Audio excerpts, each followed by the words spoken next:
The Endurance eRacing World Championship 24 Hours of Matsusaka is powered by ESR Esports Network, Xilinx, Fleet Gaming, SimLab, Husingfeld, Simplexity, Global Connect, and AMD.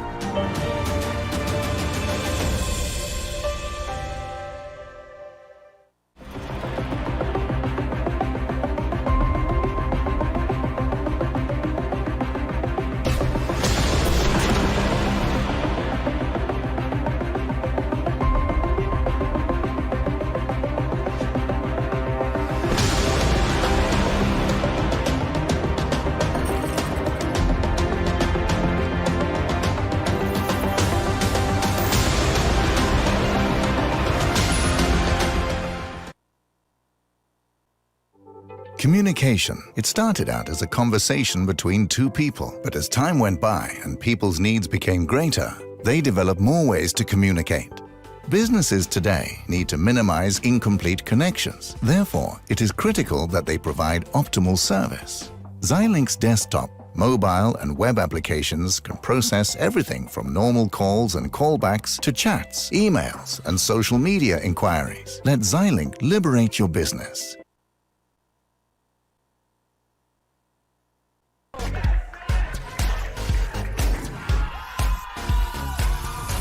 Do you like games? Do you like esports? Do you hate watching laggy streams of tournaments on 13-inch screens? Oh my god! Of course you do. But you don't have to worry about that anymore. He has a jump, son! Oh my god!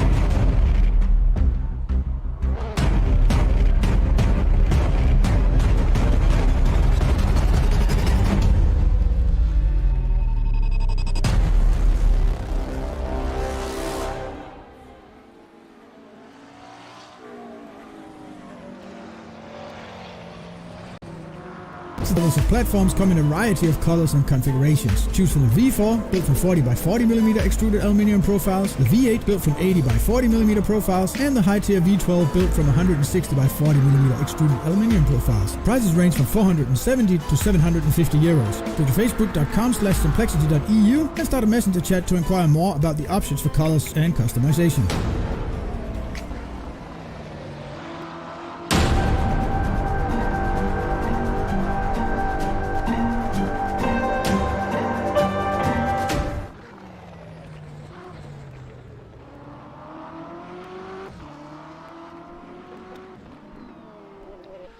Good afternoon, ladies and gentlemen, and welcome to the EEWC 24 Hours of Matsusaka.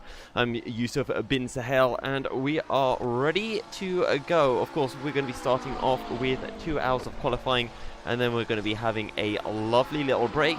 Get some needed sleep, maybe some dinner in as well before we get going with the 24-hour race that will start tomorrow afternoon. So, while we're here and we're waiting for the cars to get ready to go, why don't we take a quick look at the championship standings and who will be taking part in this weekend's race. So starting off with the hypercar class, 2 entries being Team Viaducten and Team eBrit. Viaducten currently leading the championship with 27 points. They picked those up from Nürburgring as the sole entry. eBrit, a brand new team and a team that is focused on disabled drivers from the UK, so it's going to be fantastic to see them in action this weekend. We then move over onto the LMP2 class. 3 teams: ID SimSport, a Team Rookie Monsters, and One Move Esports as well. And at the top of the standings, ID SimSport and Team Rookie Monsters tied on 45 points. One Move Esports with just the 1 point for having taken pole back at Nürburgring, but having been unable to complete the race, they took no points at all, sadly for them. So will be interesting to see the two teams at the top of that LMP2 class with the team that was arguably the fastest all the way back at the 24 hours of Nürburgring, or pardon me, the 12 hours of Nürburgring. We then move over to the GTE class. And we have 5 entries coming in: Musto GD Esports, Simply Race, DMD Sim Sports, DGTL Racing, and ID Sim Sports. Sadly, Camsport could not be with us. And Musto GD and Simply Race are towards the top of the standings. Two teams that have had plenty of battling over in the Sprint series, and they find themselves with just 16 points separating them heading into round 3 of the EEWC. DMD Simsport and DGTL currently tied for 4th place on 16 points. And then the GT3 class, the slowest class, but by no means the dullest. Probably the most exciting class that we do have. So many teams are taking part. DISSR Lab right at the top on 53 points. Then we've got Team Rookie Monsters, Sim Racing Motorsport, DSR Nightmare, B32 Racing, DSR Dream Team, Teleforeningen, DISSR Lab, Black Devil Racing, and the second Pro Sim team. Having the first Pro Sim team not taking part due to a disqualification last time out at Nürburgring, where they were involved in an incident with a faster car, does it see them banned from this this iteration's race of the EEWC. And just in case you're out there, you're fans of some of the teams, or maybe some of the drivers, let's run through the drivers for each of the teams. So for Team Viaduct and our championship leaders in the hypercar, car number 63, we have Mikkel Sigard, Nikolai Bergdahl, Frederick Anderson, and Niklas Mork. And in the Team E-Brit, number 68, we have Ben Warren, Paul Wignall, Anthony Beck, and Max Spooner. And, oh, pardon me. Then we move over to our LMP2 class. Leading ID Simsport in the 199, we've got Michael Slot, Andreas Nygaard, Matthias Henningsen, and Thomas Brainegard. All Danes in the LMP2 ID Simsport team. And then second place in the championship, Team Rookie Monsters, as we mentioned, tied with ID Simsport on 45 points. That's Matt Beavis, Henry Drury, Mantis Rekus, and Tom Lombert. And then we have One Move Esports. They're down at the bottom of the class. Well, 3rd place if you want to look at it in a specific way. And that 1 point from pole position back at Nürburgring. That's Roy de Muink. Pardon me if I pronounce that wrong. Mathieu Dekrop, Booya Milan, and Oscar Koper. 2 Frenchmen and 2 Dutchmen. We then make our way over to the GTE class and our championship leaders, Musto GD, the all-Italian team, composed of David Greco, Tiziano Brioni, Giuseppe De Fuoco, and Giordano Valeriano. And we've got a few interesting stats that we can bring to you over the course of qualifying as well. But that being said, we then make our way to the 2nd place team in the GTE class. Simply Racer, Matt Richards, Jack Ashton, Mike Epps, and Will Tegertha in the number 15 car. We can then make our way down to DMD Simsport, Alexander Hartvig, Rasmus Bornheft, John Doe, and Peter Hartvig. We move down to DGTL Racing, down in 5th place in the championship, 4th place of all the teams running in this weekend's race. They find themselves with 16 points, are tied with DMD Simsport, or pardon me, tied with DGTL Racing. We'll get onto them in a second, but DMD Simsport, which we just went over. So DGTL Racing, Kasper Hugard, Lasse Hugard, and Chris Johansson, 3-man team. And then we make our way to ID Simsport, wherever I don't have them. Never mind. Oh no, I do. Michael Rasmussen, Magnus Berggreen, and Michael Pedersen, the ID Simsport cars. And now we make our way to the last, but by no means the least, the GT3 class. And how many teams do we have in? 1, 2, 3, 4, 5, 6, 7, 8. Oh, 7, pardon me. So DISSR Lab, that's Morten Andersen and Mads Nielsen. Or actually, no, that is a second DIS SR Lab team. The first is Yannick Wynn Gothardson and Andy Kurtzson, the DIS guys in the number 45 and the number 46 cars, respectively. Team Rookie Monsters are second place in the championship with 35 points. And that's Simon Marshall, Bart Slobodsian, Tanguy van der Weeg, and Taylor Lane. Next up on the menu is Sim Racing Motorsport, followed by ESR Nightmare Sim Racing Motorsport in the number 27 car. Alvaro Incausti, Alessandro Ottaviani, Nello Pastorino, and Francisco Torres. 3 Italians and a Spaniard. And as we mentioned, next up is DSR Nightmare, which is the number 777 of Carl Leikegaard, Steven Salsgaard, Soren Hansen, and Matthias Pedersen. And we then make our way down to the B32 Racing, the number 32 of Kara Holmer, Rasmus Borgqvist, Pelle Andersen, and Martin Kampfer. The DSR Dream Team is... Oh, pardon me. I don't actually have them down. And this time I don't actually have them. Not making the same mistake as last time. And I'm just going to find out that they were actually there. I just couldn't read at all. So... who else do we have on my list? Black Devil Racing is Jasper Leisholt, Sebastian Haug, Marcus Olsen, and Dennis Hartmann. And have I missed anyone out? I don't think I have, actually. Wow, that's a first. I read out teams more than once, but I won't forget anyone. Don't worry, I promise you.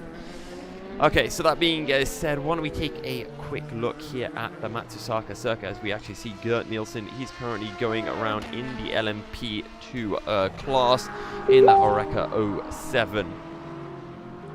And he's making his way down into the Spoon Corner, and that's probably going to be one of the places where we do see quite a few mistakes over the course of the weekend. Very easy to get greedy on the entry turn 13. If you just run out a little bit wide and you really throw yourself off for turn 14, and this long straight that Gert Nielsen makes his way down and now into 130 are practically flat out, and for the LMP2 cars it might be, as they do have a lot of downforce so going through that beautifully designed car. But for the likes of the GT3 and the GTE class, definitely going to be seeing those lifts coming through. Maybe a little dab onto the brake and a downshift as well. And the Casio Triangle 16, 17, 18. Little bump on the exit, but it's slow. You have to try to take as much curve as you can. Cut the corner as much as possible before making your way onto the straight to start a new lap. And now we see the ID Sim Sport team. And that's Matthew Dekrop making his way through turns 1 and 2 and into the S's. And this is all about just trying to maintain the flow of your car throughout this section. Just making sure that you're perfectly set up through each right, going to the left. And we see Matthew Dekrop just having to run through a little bit of traffic on his way to... or on his way through the S's, through Dunlop, and then into Degner 1 and 2. Degner 1, it's just one of those corners, again, you can carry so much speed into it as you consistently slow your car down all the way through Degner 1 and down into Degner 2 before you make your way up the hill and into the hairpin of turn 11. And then we find ourselves back where Mathieu Dekrop was one lap ago, which is through the fast right-hander and down into Spoon Corner.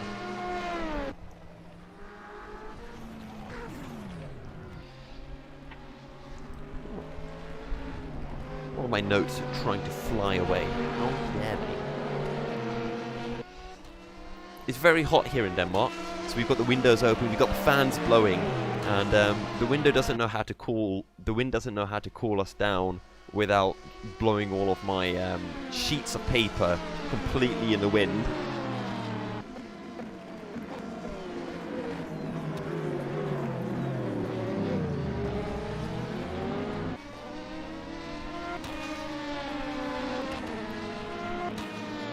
So, Mathieu Dekrop coming through to start a new lap. Mathieu Dekrop obviously from the One Move eSport team. And Team Rookie Monsters are going to be one of their biggest challenges alongside ID SimSport. We already talked about how both ID SimSport and Team Rookie Monsters currently have a win to their name. ID SimSport winning back at the 24 Hours of Sebring. Team Rookie Monsters taking the win at Nürburgring. One Move Esports, they took pole at Nürburgring, but they were unable to convert it into a finish, so they find themselves at 44 points shy of both of the aforementioned teams.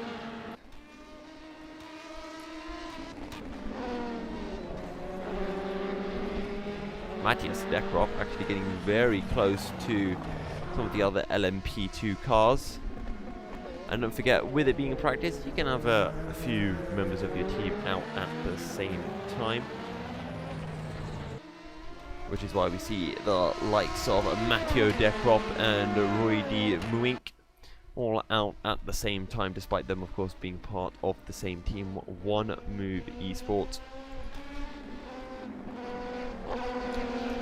As practice it does go through, we'll start to get a slightly better idea of those times to really be watching out for, especially when we do head into qualifying, which, as you can see on the bottom left of your screen, will be starting in 44 minutes.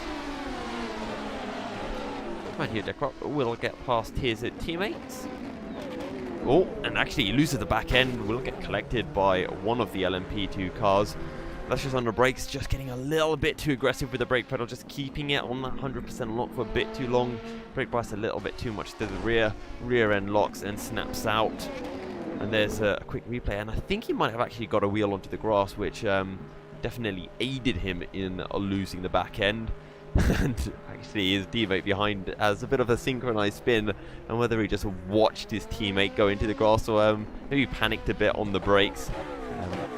We'll have to never find out, actually.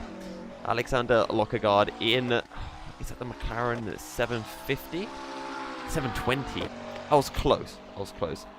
One of the two McLarens actually available in the GT3 class, 720S and 650S.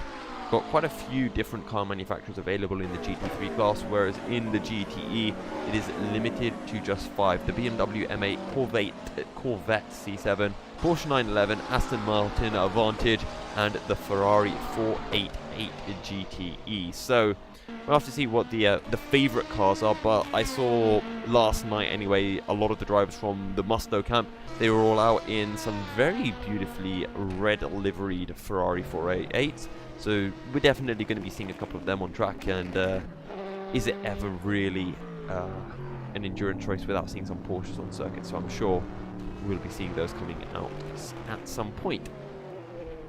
So we take a little look at Matthias Blom. He's currently out a P3 in the GT3 class.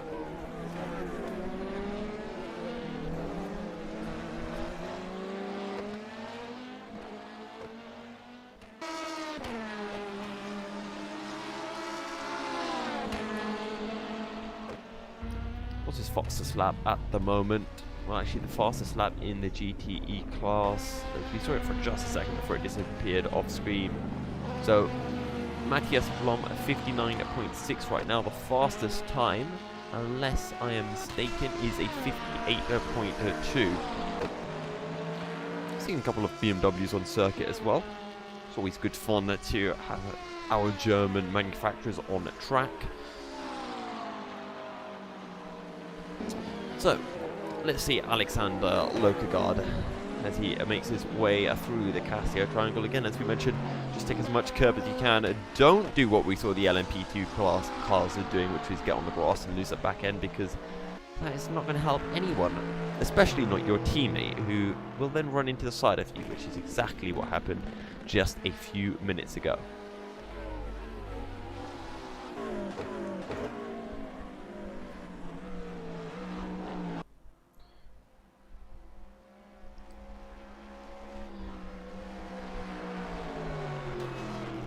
Taking a look at some of our boys out on circuit. We got one of the LMP2 cars making their way through Degno, of course, at the moment. And there's Roy D. Muink, who's making his way down into the hairpin. Gets out nice and wide, and has a little bit of a moment with the back end, as you do with these incredibly powerful Oreca 07s. So holding in 4th gear for a while, up into 5th, they'll probably hold it in 5th, no need to shift up to 6th when you drop it right down into 3rd gear, and as we mentioned, don't get too impatient through Spoon, misses the apex, but I don't think that costs him too much time, understeers a tad, but is able to hold it on circuit regardless, as then he decides he'll take a quick look to the grass, decides to, you know, help out the Matsusaka officials, just mowing that grass, was beginning maybe a little bit overgrown on the exit of Spoon Corner. And Roy de Muink finds himself currently 2nd with a 1:46.366. 1:46.0 is the current fastest time. And who was that who was currently leading the way? Was that Boya Milan? Not entirely sure. We'll have to wait through until the timesheet comes back around again.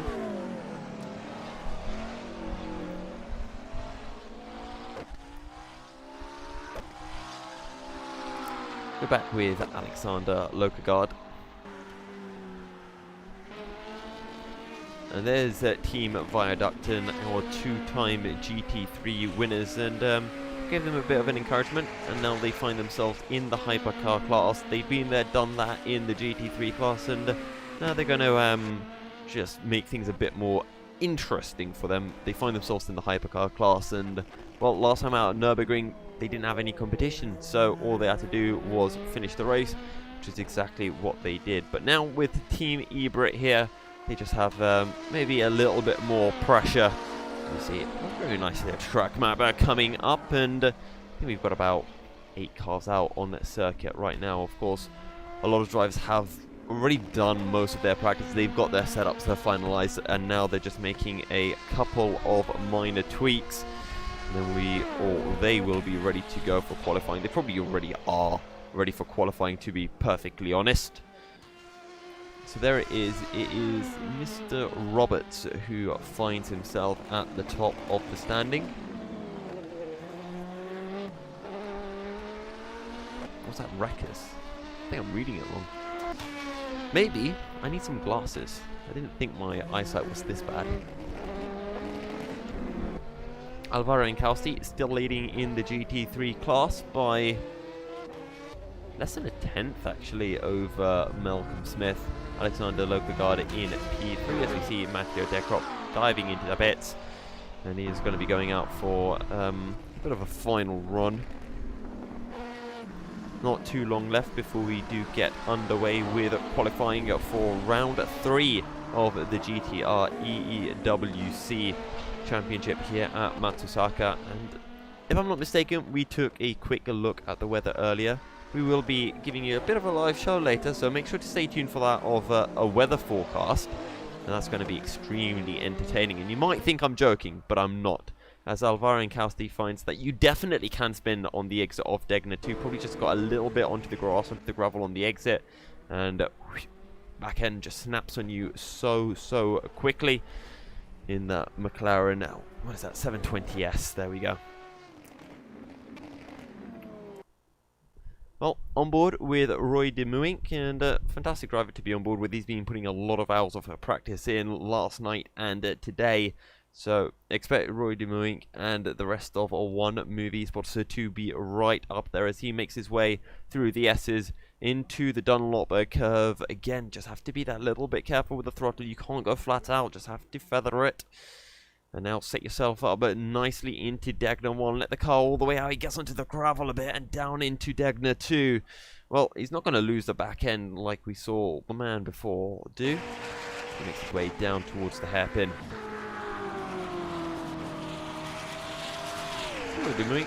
It's a decent exit. No loss of traction this time. I wonder, are any of our friends from Team eBrit out on circuit right now? I don't think they are. I think it's just Team Viaducton at the moment. Road doing. We'll get past a back marker. Pretty snappy. You see someone waiting on the exit of 130R. But June S. Arivia for the Simply Race team in the BMW M8.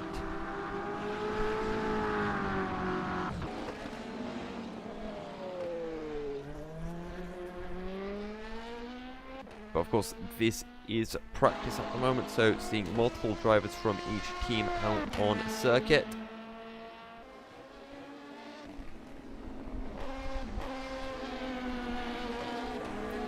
Qualifying will be starting in not too long from now, actually.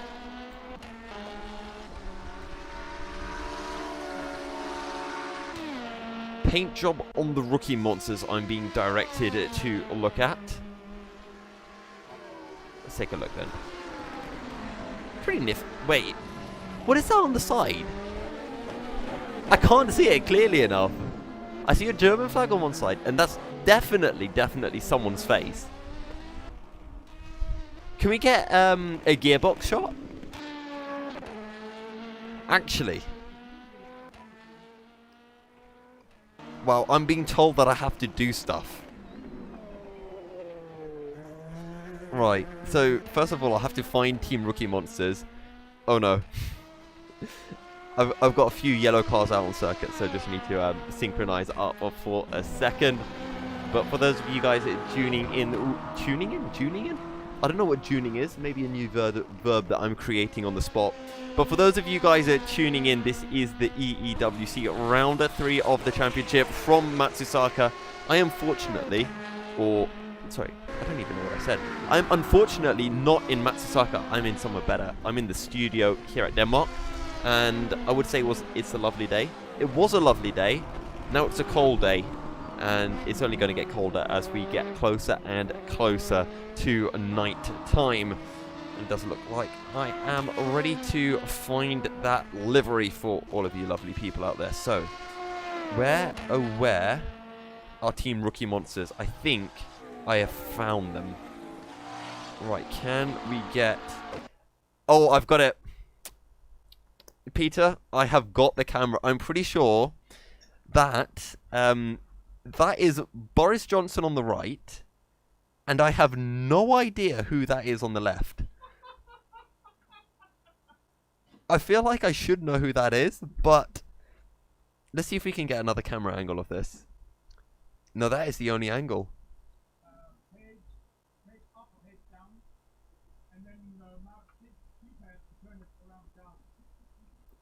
Oh, it's not working for me.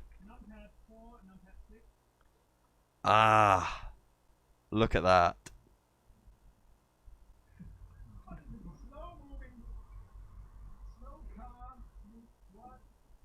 Francesco Virgolini.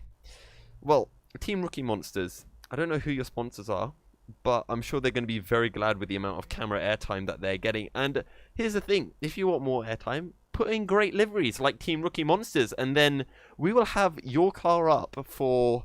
the entire stream. Well, I need to get that confirmed with production. Unlikely to happen, but I will do my very best to make that a thing. We won't look at anything else in the race, just you guys. Text at the back. Meow. Slow car move back. Oh, wait, hang on. I am speed. 69,000. I'm sorry. As much as I like the look of it. Okay, I don't know what I've done. Okay, they've dived into bits. But I think that's quite expensive. And it's just increased, I think, to 69,000. Or was it already 69,000? I don't know. Either way, that is a beautifully designed car, Team Rookie Monsters. Applause to you. Now, who else has a nice car? We're just going to go around the entire field looking at cars like this. So this is the LMP2 class of... I'm not sure who this is. This is the number 11. Of course, number 11 isn't on my sheets because they don't have their official numbers as of yet. So that's ID Sim Sport, and you can tell because they have ID Sim Sport written on the car. A slight giveaway. And then we have in the GT3 class. I think that's the GT3 class. No, GTE class. Green number plate is GTE. And that's Jonas Ralvio, or Ralvio, pardon me. Oh. And who is he racing for? Jonas Ralvio. Well, on my notes, he's not racing for anyone. He doesn't actually exist. So, Jonas Ralvio, you are non-existent right now, so I do apologize. Who else do we have? Okay, so we have a lot of number 15 cars. So it's a Simply Race Sancho team, or Simply Race team, pardon me. Which I have down as Matt Richards, Jack Ashton, Will Tregertha, and Mike Epps. So we've got Tony Mailer. Tony Mailer? I thought he was in the GT3 class. Okay. So, Matt Webb? Okay, I'm very confused now. A lot of my information is out of sync, let's say. That's the Musto, and that is what we were talking about before, the beautifully designed red and yellow Ferrari. And it might not look like much now, but when it gets dark and the lights turn on, oh my god, it is beautiful. And that's a number 777, that's a DSR Nightmare car. You can recognize that number from anywhere. Carl Leikegaard, Steven Salsgaard, Michael Pedersen, and Soren Hansen. And we're currently looking at Mr. Hansen himself. P5 at the moment. DSR Nightmare, they're 4th in the championship before the GT3 class. They picked themselves up a P4 back at the first race of the season at Sebring. And then they found themselves down all the way in 7th place. Yes, 7th place. They picked up 6 points. So, they're 4th place in the championship, currently tied with the number 27 Sim Racing Motorsport team. And they'll be looking to jump up, maybe all the way up to 2nd in the championship.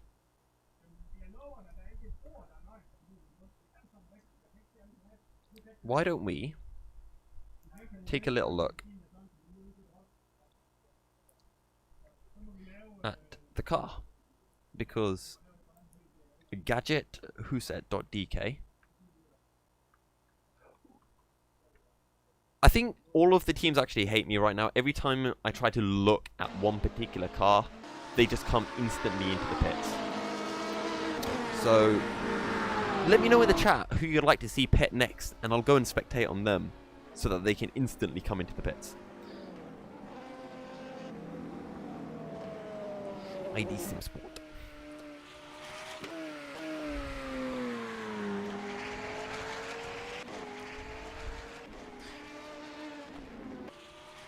So, we still have 28 minutes of practice remaining.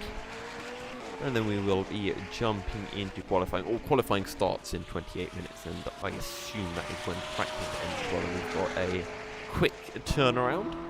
We've got a yellow flag out in Sector 2 and 3.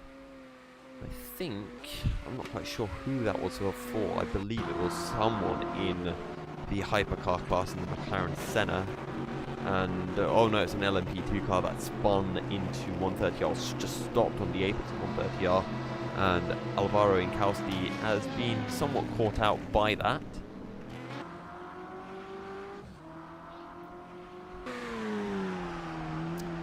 So, they're currently leading the way is Team Viaducton.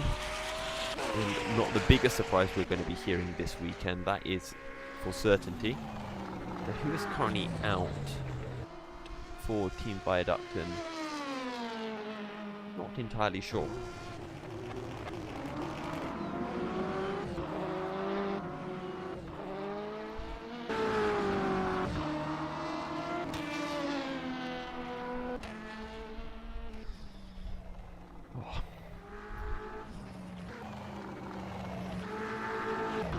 Tony Mella in the GTE class doing a decent job as we switch over to Alvaro Inkowski, still currently leading the championship. And you know what, I always love myself a little bit of a cockpit cam, so let's ride on board with Mr. Alvaro as he makes his way down into Degner 1. Takes a lot of the curb, using up all of the artificial grass on exit. Maybe could have taken a little bit more through Degner 2. Either way, still nice and sweet. Into the right hander, keep it all the way over onto the right as you get hard on the brakes, drop it down into first gear, And through the hairpin, you can take quite a few different lines. You can take the apex, you can run a little bit wider to keep your minimum speed that little bit higher. And we're going to be seeing all of those different lines coming in thick and fast when we do get into the race. And people are just trying to find any way past the driver ahead.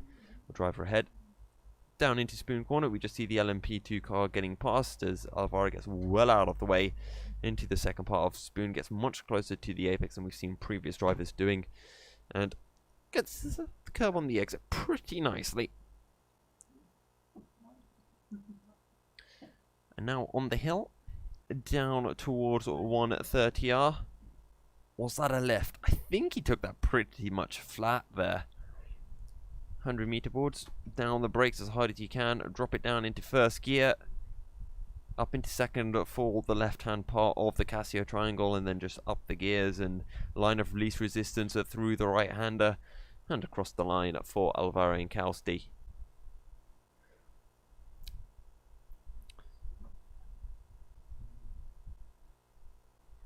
As I need to get something up.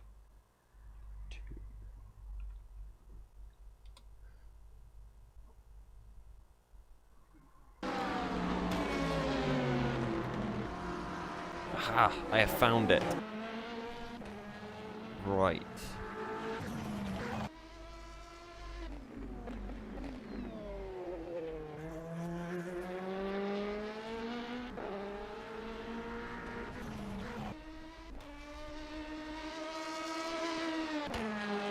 I'm just trying to find our timing. They seem to have lost it. And hopefully when that comes up, I can give all of you, ladies and gentlemen, some up-to-date info on lap times, because I know some of you are asking in the chat what are best times for some of the teams.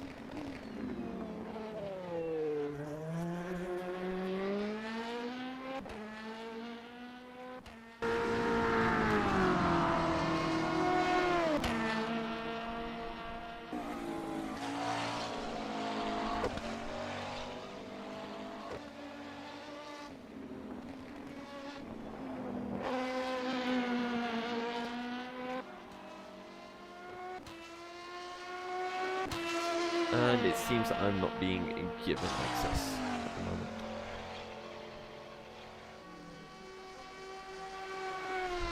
Right.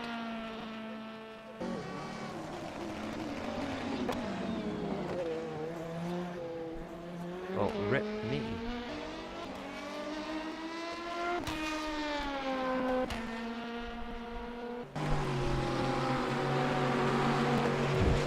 By the way, Team Viaductin still leading the way in the hypercar classes.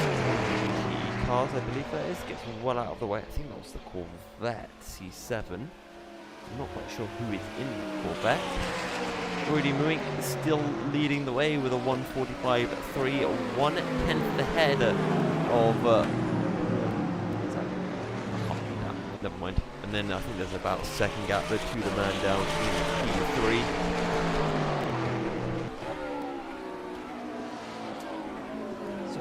Check actually, where is my man David Greco? Is he out on circuit? David Greco. I don't think he is at the moment.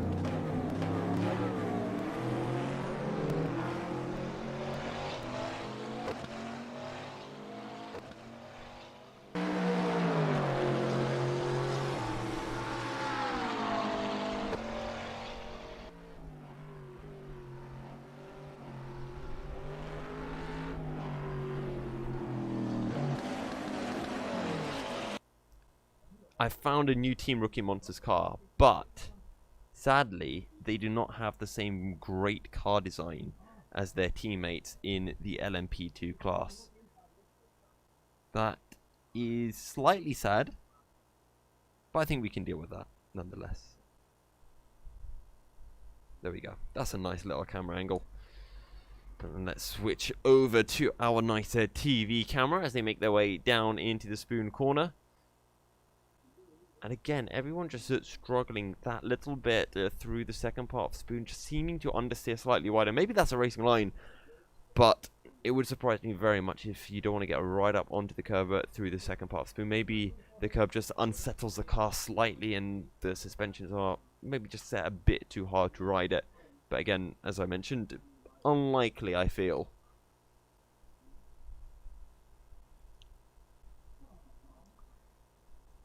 So, this is Malcolm Smith, who is currently in P2 for Team Rookie Monsters. And will he be able to improve? No, he cannot. And as you can see on the top left of your screen, it's only Viaductin who are out in the hypercar class.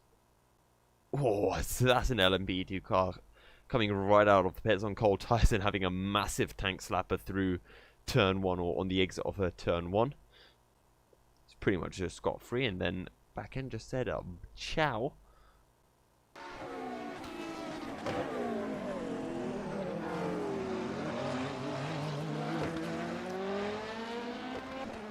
And that's upon Robert in P2. 1:45.4 is his fastest lap. He's almost a second clear. And on that, we're going to be heading into a quick commercial, and we'll be right back with the rest of the practice. And we will be making our way into qualifying for round 3 of the EEWC here at Matsusaka.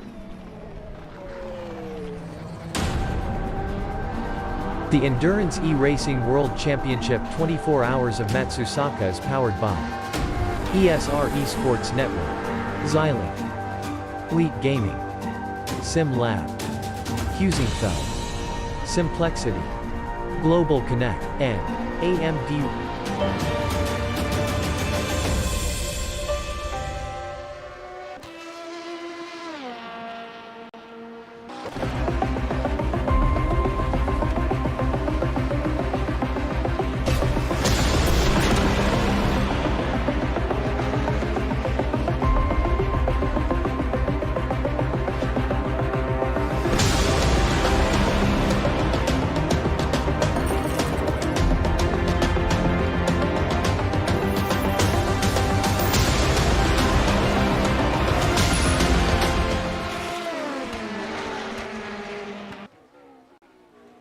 Conversation between two people. But as time went by and people's needs became greater, they developed more ways to communicate.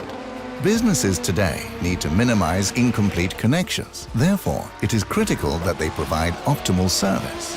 Xilinx desktop, mobile and web applications can process everything from normal calls and callbacks to chats, emails, and social media inquiries. Let Xilinx liberate your business.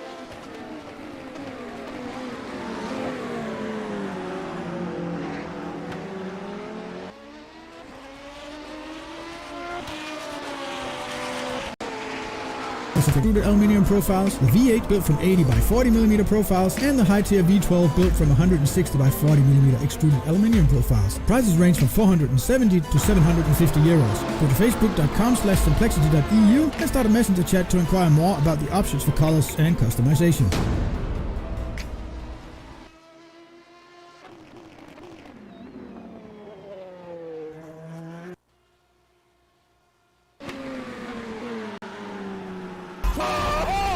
Do you like esports? Do you hate watching laggy streams of tournaments on 13-inch screens?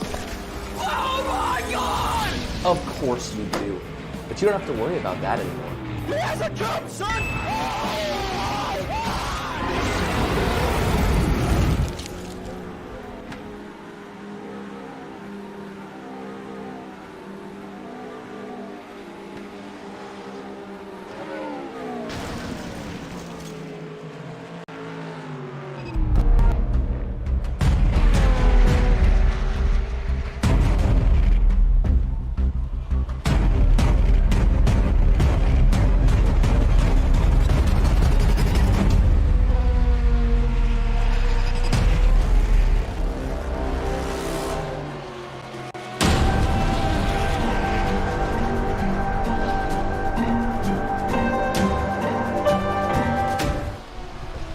Welcome back, ladies and gentlemen. As you join, you get a massive gust of wind. Almost caught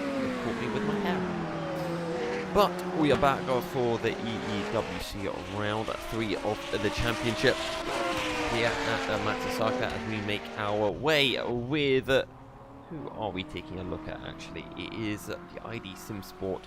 Currently find themselves at P4 in the LMP class. And that is Mr. Brain? Thomas at Brainagard. There we go.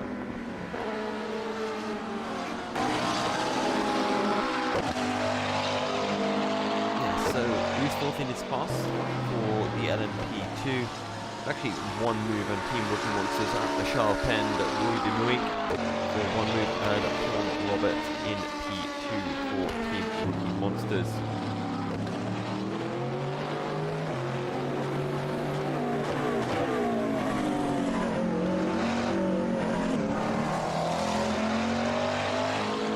So let's take a look at some of the lap times. Mikkel Sigard is the only man out in the hypercar class. That's the McLaren Senna. He's managed to put in a 43.9. Then we make our way down to the LMP2 class, who's currently being led by one move East driver Rory de Muink. And then you've got Paul Robert for Team Rookie Monsters, Matthew Dekrop in one move, followed by ID Sim Sports of Mr. Thomas Brainagard. Dylan Tarbotten for Team Rookie Monsters, followed by Gert Nielsen for ID Sim Sport, and he rounds out the LMP2 class. We then make our way down to the GT class, which is Jonas Arivio, Tony Nella, and Matt Webb. And they're all in simply racing BMW M8s. And actually, for those of you who are familiar with the GTW World Sprint Series, Team Rookie or Simply Racer, one of the few teams that actually picked BMWs a couple of rounds ago at round 7 of the championship back at Laguna Seca. So they're back in the BMWs. Then we make our way down to the GTE class of Byron Kelsey leading the way for Sim Racing Motorsport, followed by Malcolm Smith, Team Rookie Monsters, the DIS SR Lab of Yannick Gottardsen, Steven Salzgaard for DSR Nightmare in the Corvette, Bo Christiansen in the DSR Dream Team, and then we've got Taylor Lane and Simon Marsh from Team Rookie Monsters, and then Kea Holmer for B32 Racing.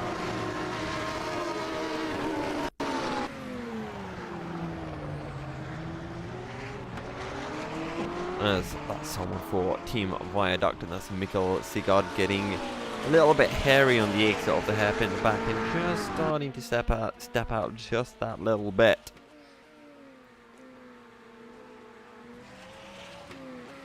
He makes his way through Spoon Curve. 13 minutes left before we do get underway with qualifying. And to answer a very old question on Facebook, the GTE best lap. It is currently a 1:55.292 from Eunice Arivio for the Simply Race team. They're in the BMW M8s.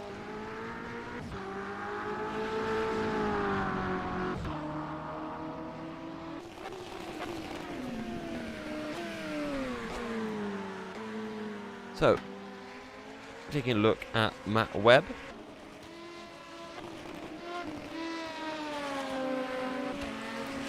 Who, well, was in third and, well, sector goes yellow as he has a little bit of a spin in sector 1.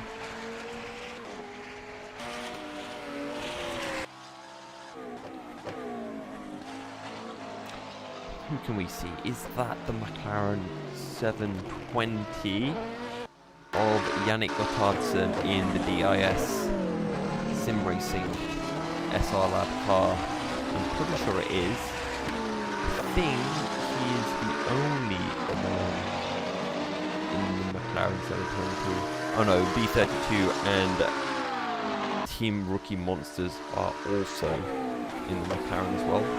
Actually, so is Sim Racing Motorsport, but that is definitely the DIS, that white and blue car with the orange top.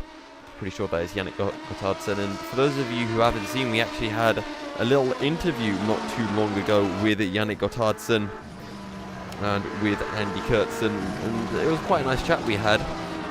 They're a two-man team, both of them actually engineers, and we had a little chat, and we asked who is the quicker driver of the two of them, as... Oh no, I just made Yannick spin. I'm pretty sure we talked about it in the interview as well, commentator cursing, so Yannick might not be too happy with me about that one. But we asked Yannick and Andy actually who they thought the quicker driver was, and they both pointed instantly towards Andy, or Andy pointed towards himself. So that was a big shunt. How have they run that wide? Well, I'm sure Andy Kurtzen is going to be having some more words with Yannick, saying, no, you have to lift off into 130R, and we did talk as well about how different cars will be taking 130R differently. Those with a little bit more downforce will be trying to attempt 130R near on flat, but in the GT3 GT class we are expecting that little lift, maybe a downshift as well, just to make sure that they play it safe. And obviously 24 hours, long race, you want to be ensuring that you don't make any mistakes, you don't be binning it into the walls, because that could be so many laps down the gutter instantly. Oh, hello Malcolm. I forgot that we had that screen behind us.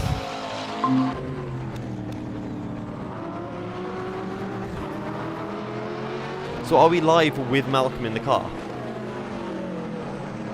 Okay, he can't hear us. We can just see him. Peter, did I ever say how awesome the setup you've got is? See, I don't know now if I should look forward to see Malcolm or look behind me at the TV screen, but he's definitely focusing.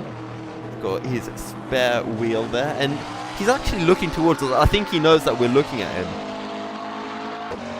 I don't know what else he could be looking at. It must be us. Malcolm, give us a wave.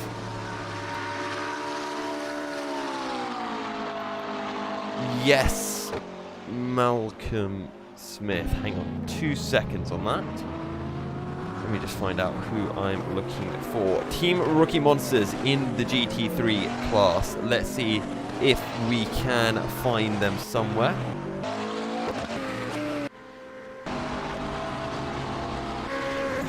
There we go.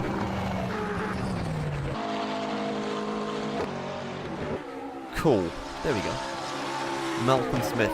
See, it always makes things difficult when you have multiple drivers from teams racing and then trying to work out who is who. But I guess the good thing with Team Rookie Monsters is they've only got one driver out from each team. And Taylor Lane, he is in the GT3 class, but he is in... Oh wait, never mind. He's also in the... So both Taylor Lane and Malcolm Smith, or Simon Marshall and Malcolm Smith, all out practicing at the moment. And what's Malcolm Smith actually been able to put in is a 58.999, which is a second shy of what Alvaro Incausti was able to do. Actually, never mind. On my timing screen, I've got Malcolm Smith in two separate positions, so I'm not sure if he's set a 57.8 or a 58.9. It's one of the two, but they're a second apart.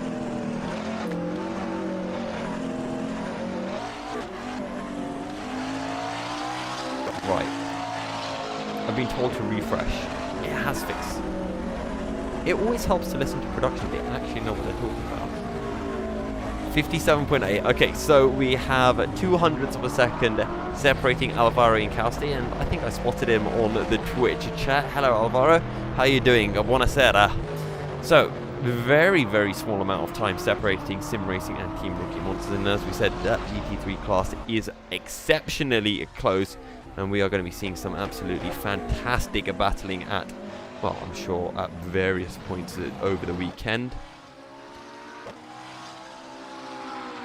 But it's probably going to be even closer between ID SimSport and Team Rookie Monsters over in the LMP2 class. It's just Team Rookie Monsters. They're just trying to get into every single different racing division and just make sure they're there in the battles. So no matter where we look, we just see Rookie Monsters. he's aware of the stream, apparently. Wow. I've just realized, honestly, I feel like I'm part of a horror movie. Every time I turn, I'm seeing Malcolm in a different position. It's like he's slowly creeping towards me. He's going to be in the studio next time. Ah, well, if I miss Malcolm giving us a wave, I do apologize. So, who can we sit around with?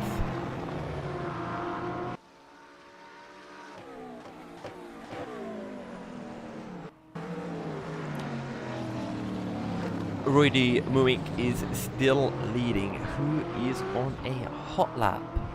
You know what? Can we find Matt Webb in the BMW M8? I'm going to find one of them. Someone's spinning in the background. I think that was Team Rookie Monsters, but I can't be so sure. As that is Matt Webb. Yes, it is. It's either Matt Webb or Tony Mellor. I'm not entirely sure which, but currently 56-1 for the Simply Race team, and they're looking to hunt down Mr. Younes Arivio in the other Simply Race car, who's set at 55.7. But of course, they're the only two drivers out in the GTE class at the moment. So they're just competing with themselves, either for being the fastest or the slowest. Depends on how you want to look at it, to be honest.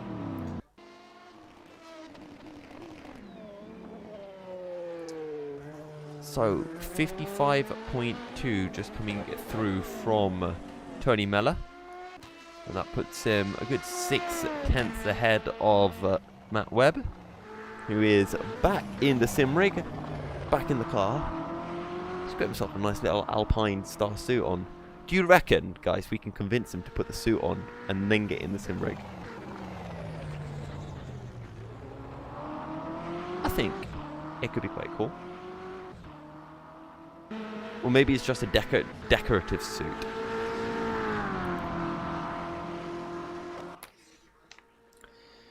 Right, where is Malcolm Smith on my notes? I don't actually have Malcolm on my notes. I feel terrible now. Oh well, who do I actually have down for Team Rookie Monsters? Let me take a look. Simon Marshall, Bart Slobodsian, Tanguy van der Weg, and Taylor Lane.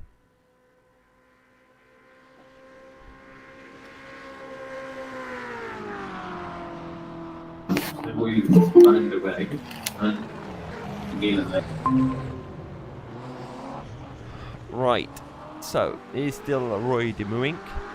Oh, pardon me, not Roydy Muink. It's a Team Viaducton who are leading the way in the standings.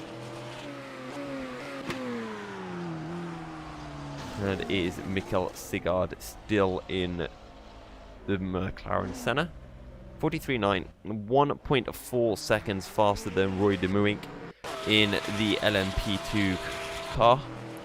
That's for One Move Esports, and again, they're only 100th up on Team Rookie Monsters, and then you've got Matteo Decrop, the Spaniard, in P3 for One Move. So we are going to be having a massive battle for the win, I think, in the LMP2 class between Team Rookie Monsters and One Move.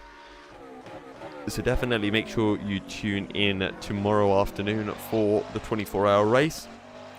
It is going to be exciting.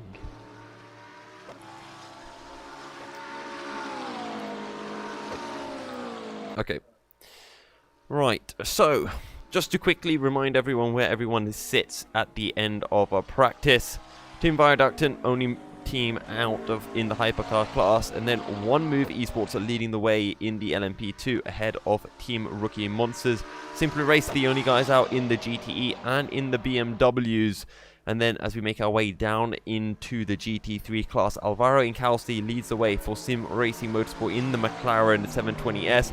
Then we've got Team Rookie Monsters and current championship leaders DIS SR Lab in another McLaren 720S. They are down in third place. Got a few Corvettes out, no Porsches at the moment. That's making me very sad, and I think Ewan O'Leary is going to be joining us at some point tonight, and that means you get to have your bi-weekly discussion about different car manufacturers on circuit, which, I mean, let's be honest, can you really survive without it? Well, it doesn't matter, because you're going to be getting it anyway. But on that note, we're going to be heading into a short commercial break, and we'll be right back with qualifying for the EEWC Round 3 here at Matsusaka.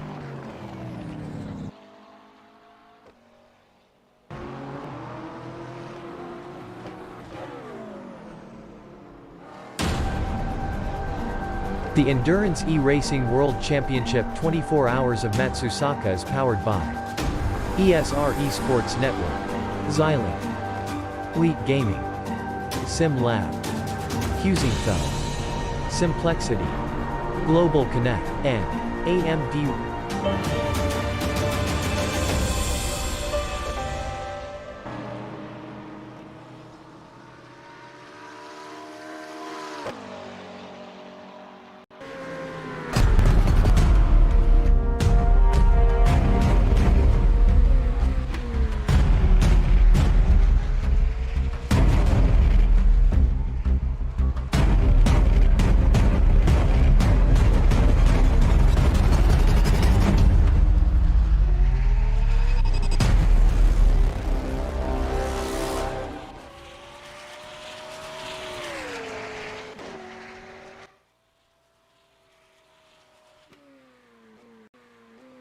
Do you like games?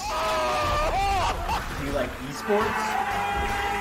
Do you hate watching laggy streams of tournaments on 13-inch screens? Oh my god! Of course you do. But you don't have to worry about that anymore. He has a jump, son!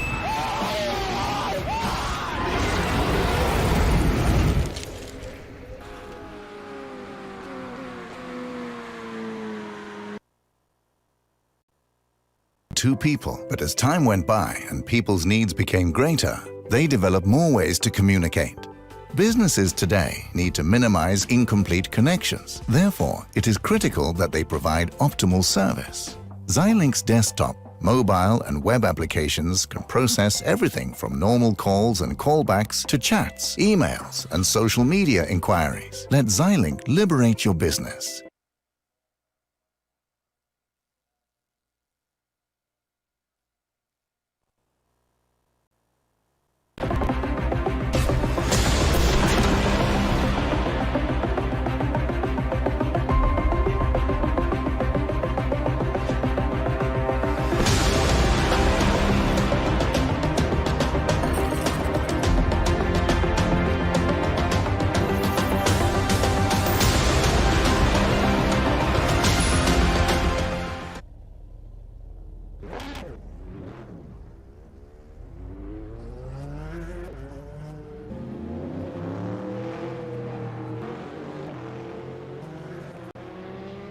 By 40mm profiles and the high-tier V12 built from 160 by 40mm extruded aluminium profiles. Prices range from 470 to 750 euros. Go to facebook.com/simplexity.eu and start a messenger chat to inquire more about the options for colors and customization.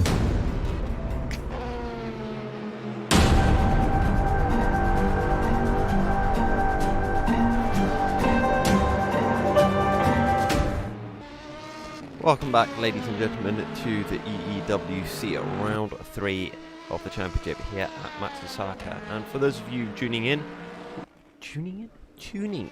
we have just made our way into qualifying. So this is where things start heating up just that little bit and things start to matter just a tad more.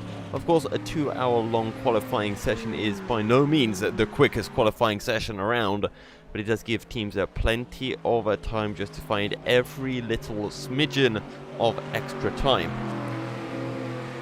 And I have some friends alongside me as well. I've got Team Rookie Monsters, Simon Marshall. I've actually got Race Control as well as Malcolm Smith, all watching me, behind me, my every move. I have to be a little bit careful. So who is going to be doing a lap first? You know what? Why don't we ride on board with the LMP2 class?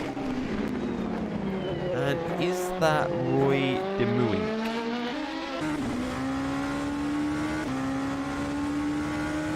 I think it very well might be. It is indeed. So, making his way down in towards the turn 1. Put your braking nice and late after the 50-meter board, dropping it all the way down into second gear. Back on the power on the exit of the opening corner, now into the S's. And as we talked about before, it's all about just carrying as much momentum as you can. Little bit of a swiggle on the rear end, but he keeps it under control beautifully. And through the left and right of 5 and 6 and into Dunlop curve. Let the car out wide through the first part of Dunlop and then pull it back across over onto the left hand side into Degner 1, taking as much curve as you can. Let it bounce across into Degner 2, again using up all of the track on exit, almost touching the gravel. He makes his way through the kink right hander and down into the hairpin, drop it down into first gear, full lock on the wheel and right back on the power as you make your way now up the hill towards Spoon corner. Of course, flat out through the long sweeping turn 12. Pull the car all the way over to the right. Brake just after that 40-meter board, clips the apex beautifully for the first part of Spoon. Once again, just like everyone else, we've seen them run a little bit wide through turn 14, that final part of Spoon corner. And maybe if we have any of the drivers in the chat, they can let us know if they're just understeering like crazy, or if you do actually want to stay away from the curb. But through 130R, and now down into the Casio triangle, first gear, taking all the curb you can, try just to open up the angle of the corner as much as possible on the curb on the exit and the shortest line. So you make your way across the start finish line to complete your first lap is a 1:45.9 from Roy Demuing, and he's going to come right into the pits. And who is this? That is the distinct sound of a McLaren Senna. And there is only one McLaren Senna out right now, and that is a team Viaductin. Viaductin, say. And that is Mr. Jonas at the moment.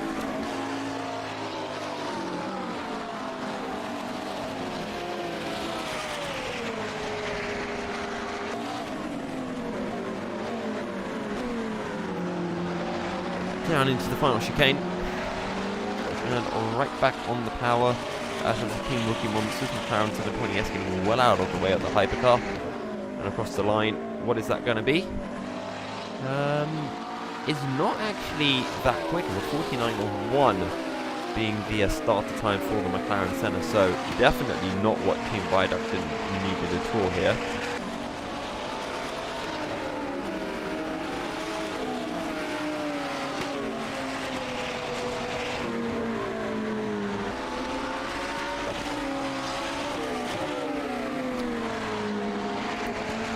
ID Sim Sport find themselves in second place. That's Thomas Brainegard.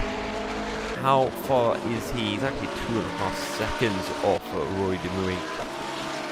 So not the best of stuff from him at the moment. I guess at the start of qualifying, everyone are just trying to find their pace, just setting some manker times. Plenty of times to get out on circuit and pump in those laps.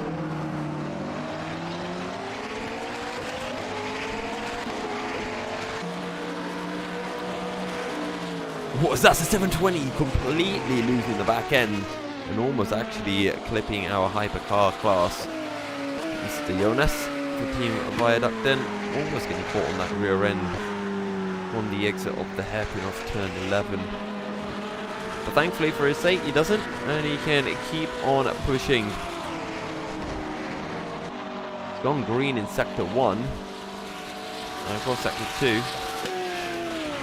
I think it's going to be green again. Actually no, he's a few seconds down. Yellow flag out, and that's for Paul Robert, who is in the LMP2 class. And that is, I'm sure it's Team Wicked Monsters actually. Yes it is. He puts in a 57.7. But I tell you what, Roy Demuing, he's going to be putting in so much of practice time over, well, before the weekend. I mean, technically we haven't even started the weekend, have we? unless you're watching from over in Japan or the Far East. In that case, I hope you're having a great weekend so far. For those of you on the western side of the world, don't worry, Saturday's coming soon. But all of last night and this morning, I've just been seeing Roy de Marie out putting in so much practice time, and at the moment it does really seem to be paying off. 45.968 the current time to beat.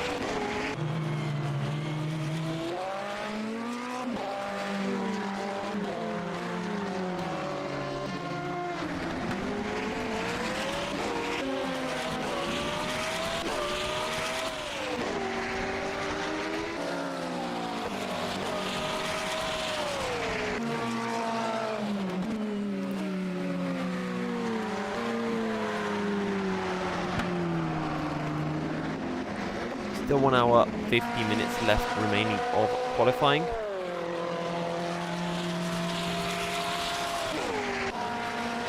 I'm getting somewhat distracted by a fly that doesn't want to seem to leave me alone. But it's Alvaro Encausti who leads the GT3 class, and actually, let's give a round of applause to Alvaro because he's ahead of the GTE class at the moment. So, good stuff coming through from Alvaro.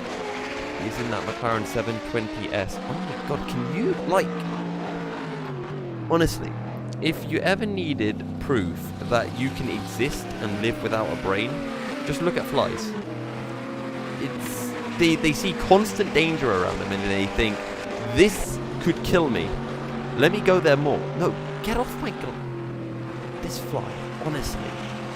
I think he wants to join me for the commentary, actually.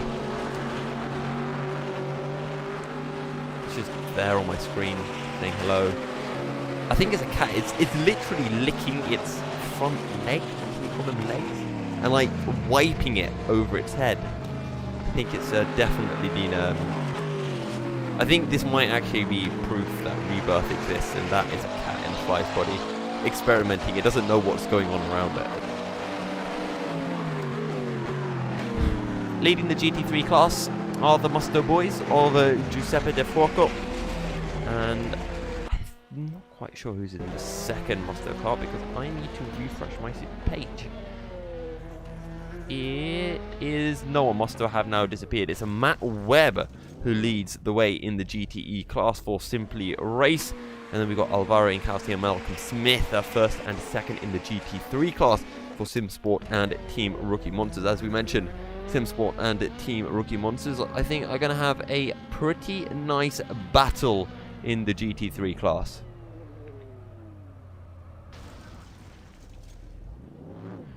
And Malcolm, yes, SimSport or Sim Racing Motorsport. Wait, how do I get SimSport? Sim Racing. Yeah. You'd think the more commentaries I do, the better I'd get at this, but it just seems that the more commentaries I do, the less I know how to talk. Team Rookie Monsters. I think if I run out of things to say, we're just going to have to look at their livery again. Honestly, looking at the Team Rookie Monsters livery takes up about 5 minutes of the session.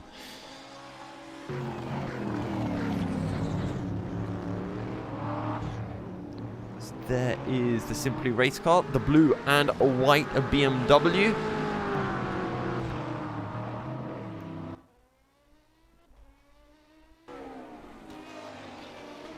That is Matt Webb, currently out on circuit as we do see the track map. A few more cars out than there were in qualifying, I think. Actually, Team Rookie Monsters, if I can just see, not in their sim rig right now. They've actually got a nice little VR setup going on, and that's what they are driving in. I see hacks. Actually, that was rather unnerving. I just looked at the screen, and right at that point, Simon Marshall looked down right at the camera at me. One of the most unnerving things I've ever experienced in my life.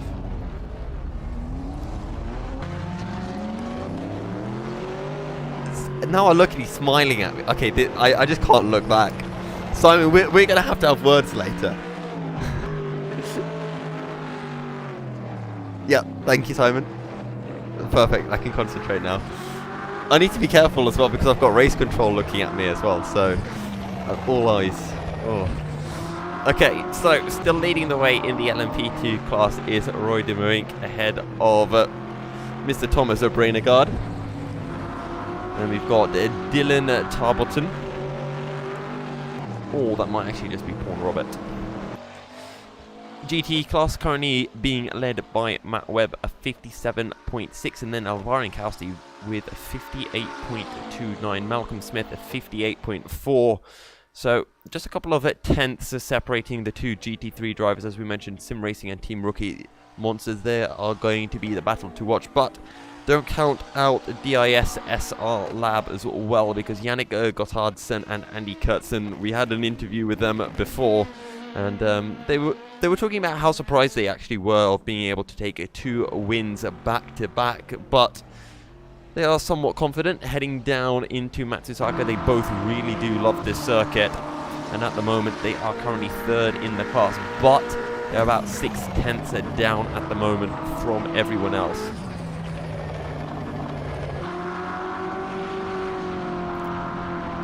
Does look like Team Rookie Monsters are getting ready to jump back into the car and put some practice laps out.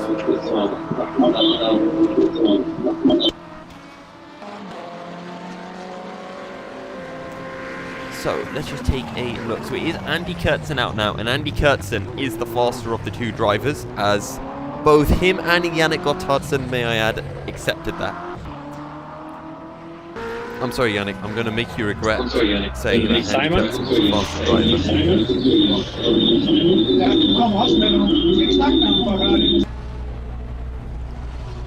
Yeah. But, I mean, I think they said that there was about maybe 4 tenths a lap between the 2 of them, half a second, and then it does vary from circuit to circuit. So, let's see what Andy Kurtzen can actually put out, and unlike most cars, Andy Kurtzen in the DIS SR car is pretty easy to spot, and there it is, especially from the side view. Got that blue, white and yellow look, and there comes Andy weaving like a professional racing driver. Why don't we just ride on board with Mr. Andy Kurtzen, the Dane, as he makes his way through the final corner to start a lap. First gear, open up the corner as much as you can, especially when you're starting a lap. You can really sacrifice as much speed as you want through the corner just to make sure you get the perfect exit. So, watch for the braking point down in towards turn 1. Just listen to those engine notes. Really late on the brakes, talking about 60 meters down into 4th, then drop it into 2nd for the second part of turn 1. Back on the power, using up all of the artificial grass, pull it over to the right and into the left-hander, 3rd gear, and again, just carry as much momentum as you can. When Sebastian Vettel asked Schumacher, how do you take the first sector of Matsusaka? You know what Schumacher said? I don't know, I turn and I go. And that's exactly what you have to do in Sector 1. You just drive it and make sure you're being as smooth and consistent as you can. Through the Dunlop curve and down into the Degners, taking as much curbing as you can through 1 and into Degner 2. A little bit wide, but use up all of the exit. Up into 4th gear. Don't need to go up into 5th. Just drop it right down into 1st. Beautiful little diagonal braking coming through from Andy Kurtzen. Full lock and really just a box off of the apex. Back on the power through the fast right-hander of turn 12 and get ready for Spoon. We've been talking about how everyone runs a little bit wide through Spoon Corner, especially the exit. 50 meters, dropping it down into 3rd gear, let the car out wide and now slow it down, try to pull it in, but again, just that understeer really kicking in, and I'm starting to think that the drivers just don't really care about getting the apex really on the exit of Spoon. But on the straight, down towards 130R, listen to the engine notes. Quick downshift to 5th gear, pull it back over to the left, 120 meters on the brakes, drop it down into 1st gear, all of the curb possible. Now Andy Kurtzen is not that much quicker, he's actually dead even with his personal best. 59.1 is the previous best time, and there he goes. It's a 157.756 for Andy Kurtzen. That is a good lap. And that is why DIS SR Lab are currently leading the GT3 Championship, because Andy Kurtzon is very, very quick. And he finds himself at 4/10 clear of Malcolm Smith. And another few hundreds ahead of Alvaro Incausti. B32 Racing Kier Holmer. He's a little bit further down the order. He's on a 59.3, 1 second shy of the Musto GD car. That's Alvaro Incausti.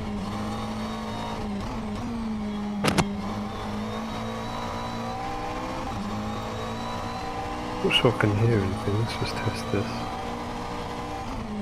You can hear me on Hangouts? Oh, yeah. Hello, Simon. Okay. They're nodding, so I presume that's a yes.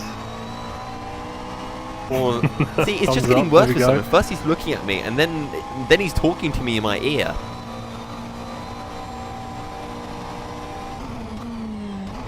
Simon, professional stalker confirmed. You could say that. Very unnerving, Simon. I just heard myself. It's do the freaking you laugh. out, isn't it? Can we hear Simon live on stream? Oh, Simon, professional interview time. How you doing, Simon? Yeah, not too bad, not too bad. Just trying to get all my ducks in a row, technical problems, etc. Have you been out in the car yet?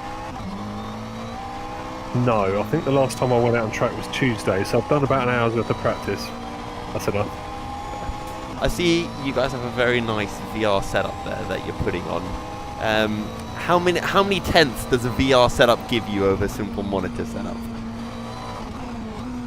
I don't think it gives you tense, it gives you consistency, because you've got Okay. that 3D depth perception, which I find I struggle with to go back to a flat screen now. Now I'm used to it.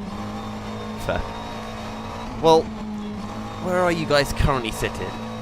Well, you're second place in the GT3 class, and the GT...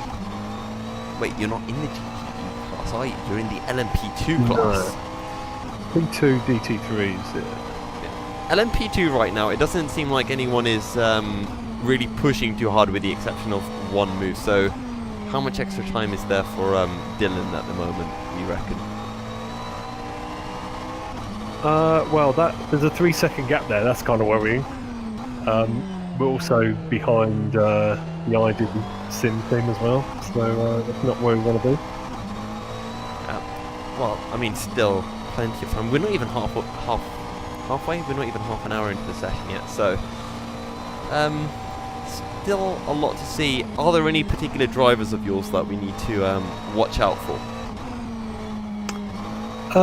We've got Robert in the car this for the first time in the P2. I think he quite a young talent. He'll be good to see how he performs over the long distance of a 24-hour.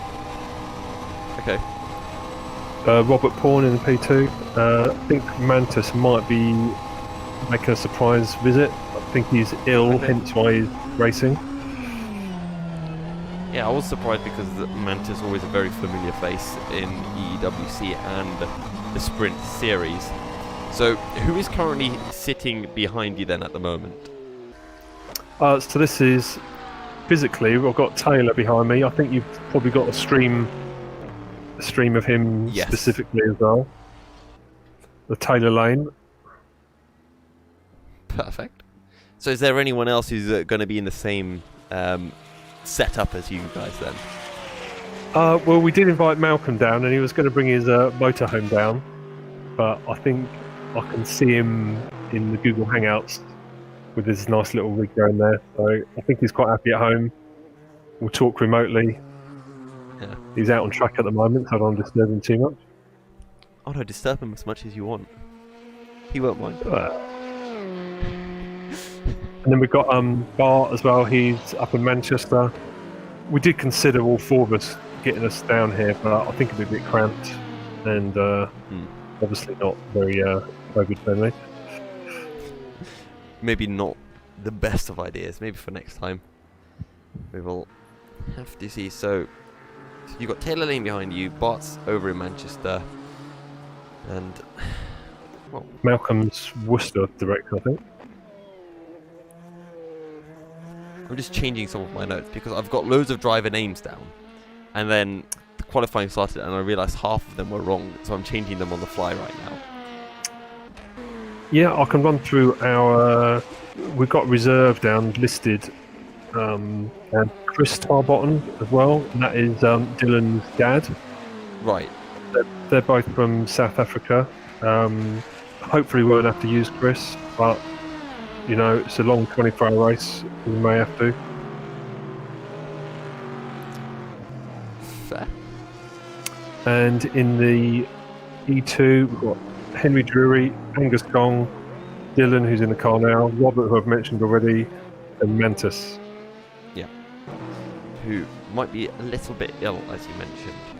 Well, he wasn't planning to race because I think he's, you know, going out being a teenager, chasing the girls in the summertime. But I think he's got a new motorbike, you see. And he went out on his motorbike with just his t-shirt on a couple of days ago.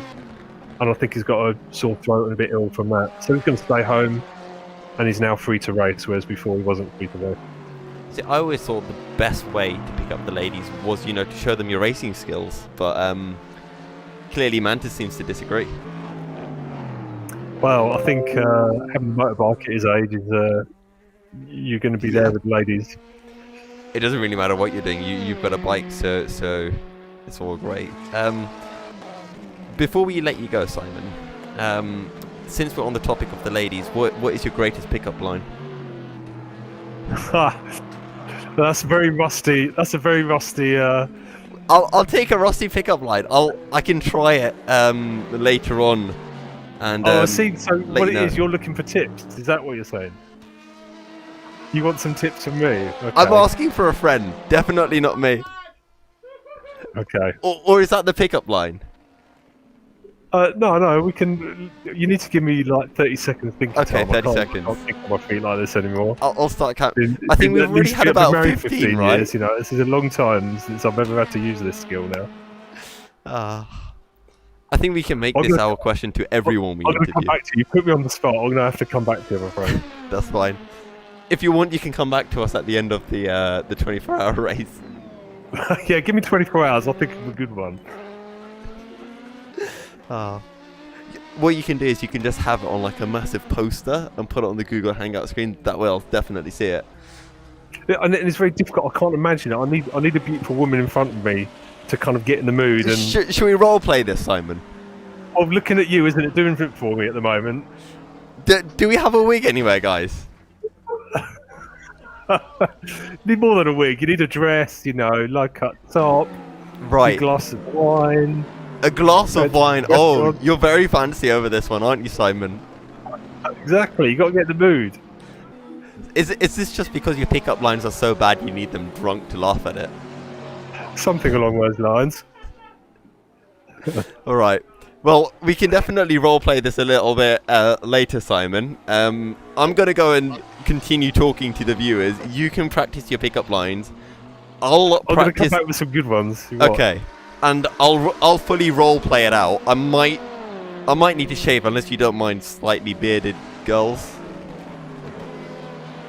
Well, I feel like I need to have a shave now as well because like my beard is getting a bit long. I'm going to trim it up for you. Oh no, don't worry, Simon. Nice shave on. I don't mind. Put a You know, collar on, we'll see. I'm not a shallow girl. I'm not a shallow girl. I mean, I've got a beard. I can't really talk myself, can I? Well, you can't really call this a beard, but I'm going to go make an effort. This is what I was wearing to work today, so I'm going to go make an effort. okay, perfect. Well, I look forward to our virtual date later, Simon. It's going to be great.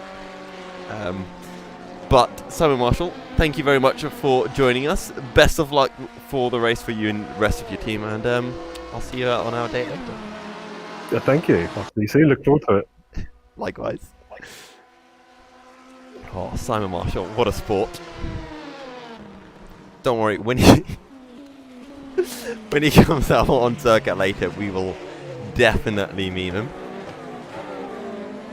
So, in those last 5 to 10 minutes that we were having our fun, what has been happening out on circuit? Well, it seems that the LMP2 class is actually faster than the hypercar class at the moment because Matthew Dekrop is currently leading the way with a 45.2 And Mr. Jonas is all the way down with a 48.6, 3.5 seconds shy of the fastest man in the LMP2 class.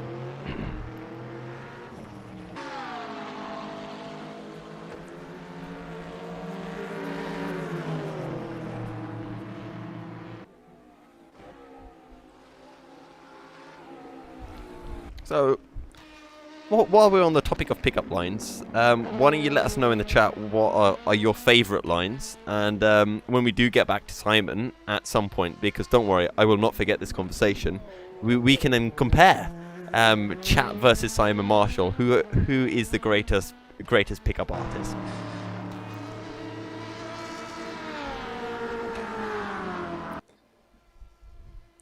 So, Eunice Arrivio, currently leading the way in the GTE class for Simply Race. Tiziana Brioni for Musto GD, currently out 6/10 shy of the BMW.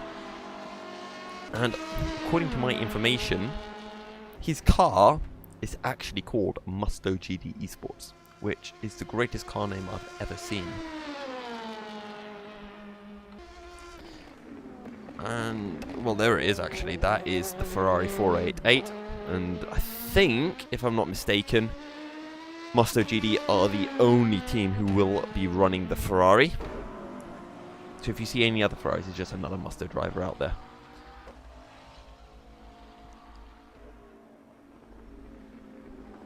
So, who else is out? DIS SR Lab of Alexander Lokegard is out in the GT3 class, and that time of a 57.7 wasn't set by him. That was actually set by his teammate Andy Kurtzen slightly earlier on. And it looks like it's not just a two-man team, but at least 3 drivers.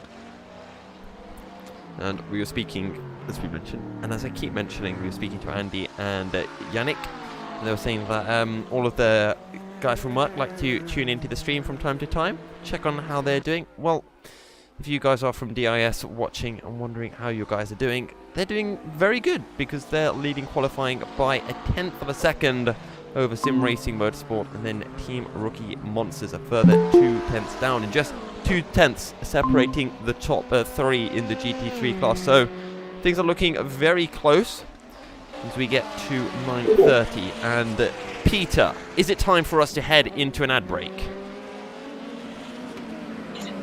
Oh, Nick. Hello, Nick. How you doing? I'm here. Can you see me? I can see you. I can indeed. Yeah. Oh, hello. You can talk to yourself now as well by looking at the stream. Simon Marshall. Okay, so Nick, I won't waste any time at all, right? Because we've got a very busy schedule. Our viewers are excited to see some qualifying. So let's get straight in there. What's your best pickup line? My best pickup line? Yes. My first is leaving in 5 minutes.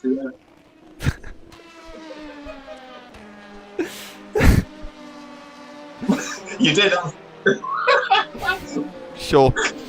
All right. At least you gave me a response, unlike Simon. I'm sorry, but you know, rough and ready, up and open. Oh, I see John staring at me. Be Matt, ready no, for I'll our tell you interview. a I'm asking you the story. same question as well, John. You really need no. Yes. We can do it face to face. Yeah. So, Nick, it's a shame you can't be with us here, but I can't really tell you the full story. I'm gonna get wrong. who do you have your tip for as a possible driver of the day, someone to watch out for? I would have said no, but I'm not, because he's got new equipment, so he's not used to it yet. Probably pretty wrong. Eunice Riviere as well. I think he's got a good time in him as well. So it's not going to be over until the last 5-10 minutes, I think, when the track will pass it. Well, let's see, because at the moment, the GT3 class is very, very close between Sim Racing DIS and Team Rookie Monsters. So, I mean, that's just going to be absolutely fantastic to see for the remainder of qualifying. It's a strong lineup. Okay. Right. Is that John in the That is... Wait. How can you see John? Because Oh, Google Hangouts, isn't it? Yeah. I'm guessing that's John. I recognise that belly anywhere.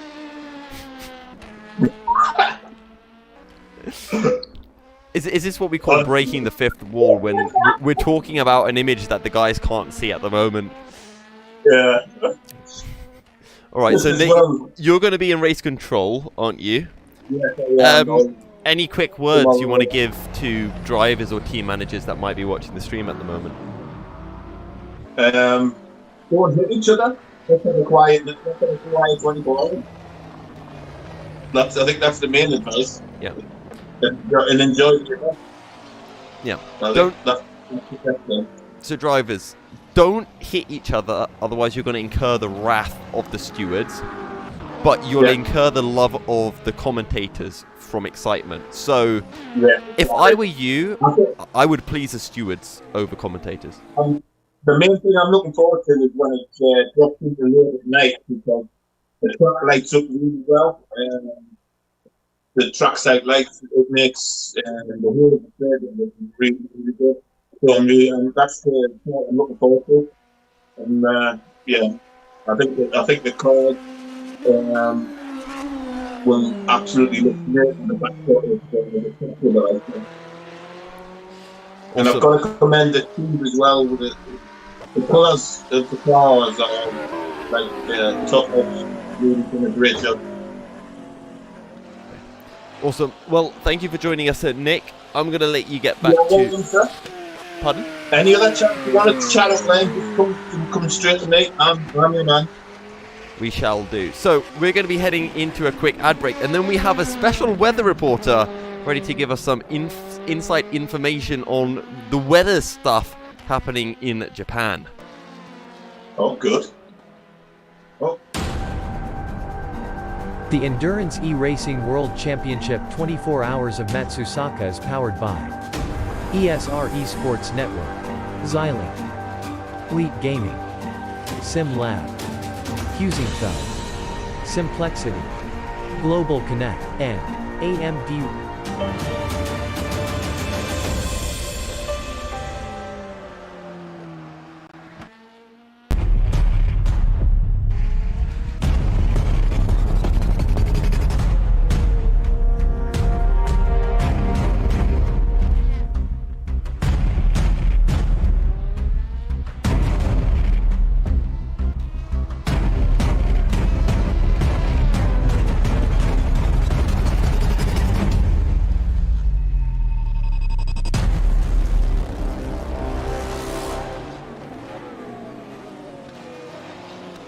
Communication. It started out as a conversation between two people, but as time went by and people's needs became greater, they developed more ways to communicate. Businesses today need to minimize incomplete connections. Therefore, it is critical that they provide optimal service. Xilinx desktop, mobile and web applications can process everything from normal calls and callbacks to chats, emails, and social media inquiries. Let Xilinx liberate your business.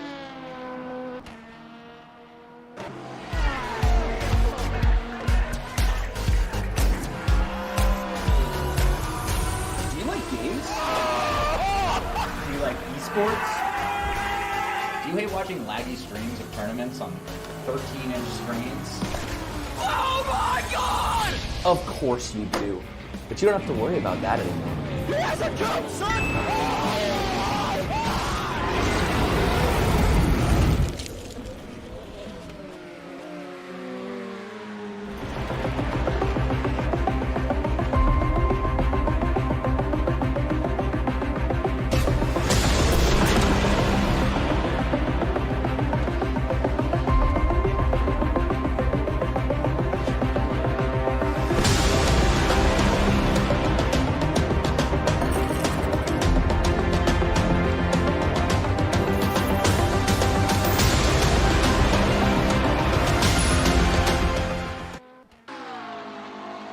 Simplexity is a Danish designer and manufacturer of high-grade sim racing platforms. Their 3 different levels of platforms come in a variety of colors and configurations. Choose from the V4, built from 40 by 40mm extruded aluminium profiles, the V8 built from 80 by 40mm profiles, and the high-tier V12 built from 160 by 40mm extruded aluminium profiles. Prices range from 470 to 750 euros. Go to facebook.com/simplexity.eu and start a messenger chat to inquire more about the options for colors and customization.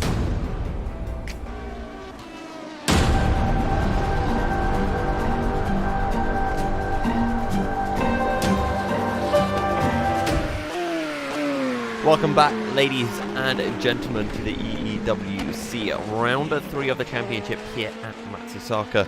We are 40 minutes into qualifying, but before we go into the final 1 hour 20, we have a very special guest. A weatherman, one might say, who is ready to tell us what the weather's looking like around the circuit.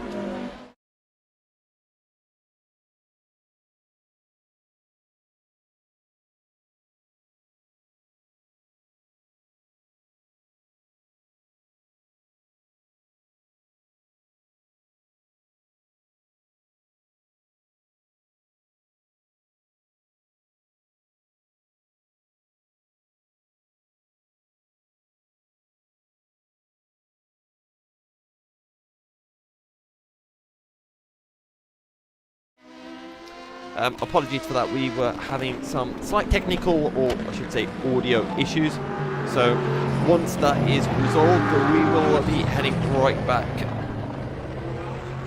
Okay, so it seems that we have resolved our issues, so heading back over to John with... Hello and welcome to the weather forecast for this weekend's 24 hours of Matsusaka. The first forecast we did on the website and on the Facebook has been slightly changed over the last 24 hours. I've been watching closely the forecast, and it seems that the light rain we will be having very early in the race is now pretty much gone.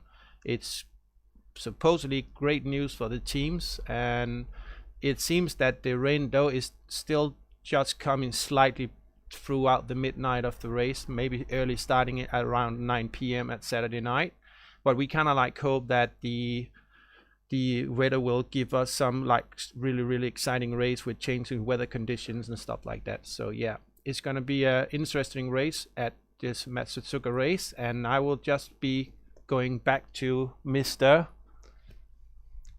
Yusuf bin Sahel. Yusuf bin Sahel. Yeah. I get to practice that, I guess. Yeah, well, you'll see exactly the issues that Ewan had when we first did our commentary together. Yeah. I just said Yusuf. Is that good enough? That's fine by me. Thanks a lot. Yeah. I'll also accept that commentator man, random guy in the booth, man with a t-shirt, man who plays girl for Simon Marshall's pickup lines. I'll take any of them. To the racing then. It is Matteo Dekrop who leads the way, and as John was mentioning, rain is exciting because when rain falls, I don't know, I can't think of anything to really add to that, but when rain falls it gets exciting. For those of you who have been watching the recent GTR 24-hour sprint series, the 2-hour races, one driver change at the 1 hour mark. In the last 2 races at Kyalami, and then most recently, recently Nürburgring, if I'm not mistaken, we went from a wet race to dry conditions, and then at Nürburgring we went from a dry race to a wet race. So what we found is when rain falls, the racing gets amazingly interesting, especially when it goes from dry to wet, which is what we will be expecting at Matsusaka tomorrow for the race. So definitely make sure to tune in. If you can't tune in for the whole race, at least tune in for that kind of 7 o'clock point when that rain is going to hit, because things will be getting interesting with everything in regards to driver changes, pit stops for those tire changes. I mean, we even saw in our race on Wednesday, Musto GD completely throwing away their race, their second place finish, which was almost guaranteed, by making a driver swap and not changing tires over, and it costed them about a minute's worth of time, and as a result they find themselves, not too far ahead of championship rivals now. So Muster, I'm sure they would have learnt from their mistakes, and they're going to be fully ready in the strategy department, especially as they have got Simply Race not too far behind, 16 points behind in the championship, and Simply Race in that blue and white BMW, which we'll bring to you at some point, as it's currently Younes Raivio in the BMW who leads the way in the GTE class. 400th now clear of Tiziano Brioni. Andy Kurtzen back out for the DIS SR Lab. Number 45 McLaren, they still lead the way in the GT3 class from Alvaro Incausti for Sim Racing Motorsport and Malcolm Smith for Team Rookie Monsters. And we did see Malcolm a bit earlier in his sim rig with his beautiful VR, which Simon Marshall tells us is all about the consistency. Doesn't give you that more pace, but just lap after lap. I also like to think it makes you look cool, and I mean that's a bonus in itself. So there you go. Now a 58.6 just got set in by Lifeguard, and for some reason it's coming up purple for me. It's definitely not fast lap in the G3 class, so I'm not quite sure what's going on there. Also, Team Viaductin are slowly finding more and more time. They've got past one LMP2 car of Gert Nielsen in the ID Sim Sport, and then they got past Henry Dury in the Team Rookie Monsters. And now we have got a Mr. Marius out at the moment for Viaductin, and he's put them up in P2, a 45.2 and half a second shy of current leaders One Move Esports in that LMP2 class of 44.7. And I tell you what, the hypercar class might be in a separate category from the LMP2, but if Team Viaductin can't find any more time, they might find themselves battling on circuit with the LMP2 boys, which, you know what, I'm fully down for that, because that adds excitement to the race. All of that being said, we have 12 cars out on circuit, or 10 cars out on circuit. 2 of them are in the pit. That is 6 drivers in the GT3 class, 2 in the GTE, 3 in the LMP2, and 1 driver in the hypercar class. We haven't seen the other hypercar team of Team Ebrit out. Hopefully they can join us at some point. I'm not quite sure what their current situation is. As we take a look at the Team Rookie Monsters driver Malcolm Smith, currently in P3. And what is that sector 1 time looking like? It's a 44.3, which, well, it's quicker than what Alvaro Incausti has just put in, and pretty much the same as what Andy Kurtzen has put out. Right as I say that, Matteo Dekrop is going quicker. Gert Nielsen puts in a new personal best for himself of a 46.7. And Andy Kurtzen, what has he just done as he comes across the line? 2-minute 1, apparently. That is definitely not accurate. However, Malcolm Smith is put out a 1:36.1 after that second sector.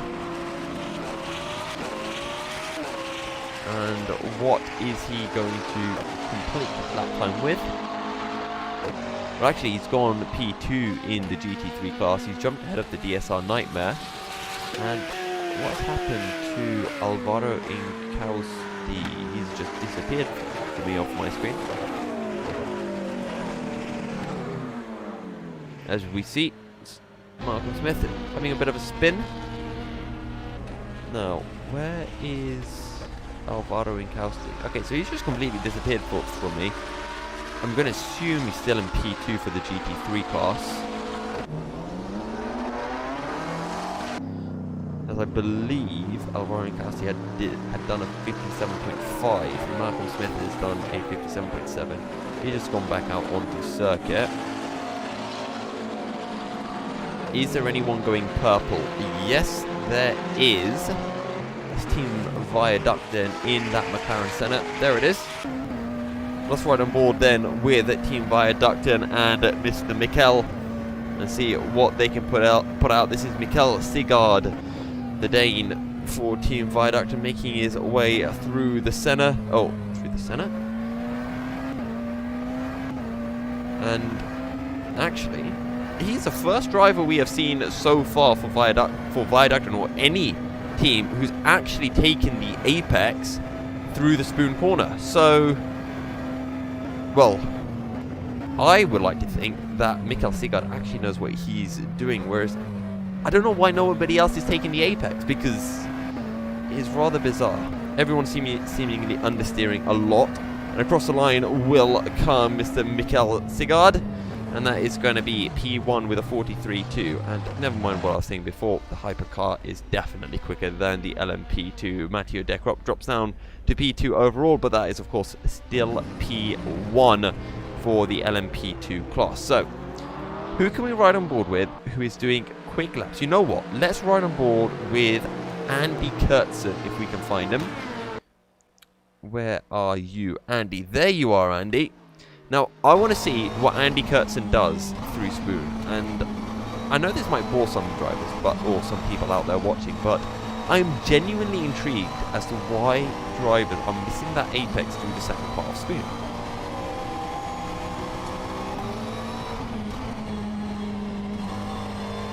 And I just wonder if it is just because they're getting a little bit too greedy on the brakes, going a little bit too late. And we talked about how Spoon Corner is just one of those corners that does catch drivers out because it is deceptively fast or deceptively slow. It looks faster than it actually is, especially that second part of Spoon.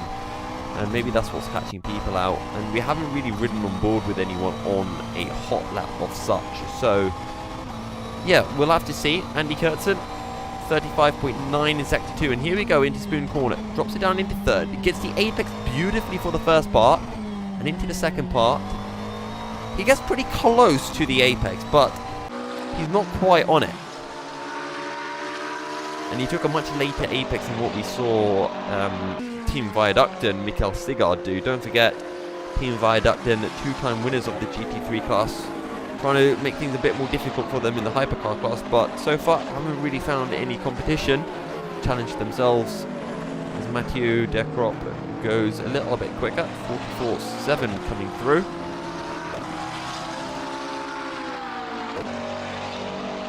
Drury sets a 40, or just jumps in the pit, so never mind. Across the line comes Andy Kurtzen. And is it an improvement? No, it is not. Best time still that 57.4 as we see Carl Leikegaard going into third place in the GT3 class for DSR Nightmare.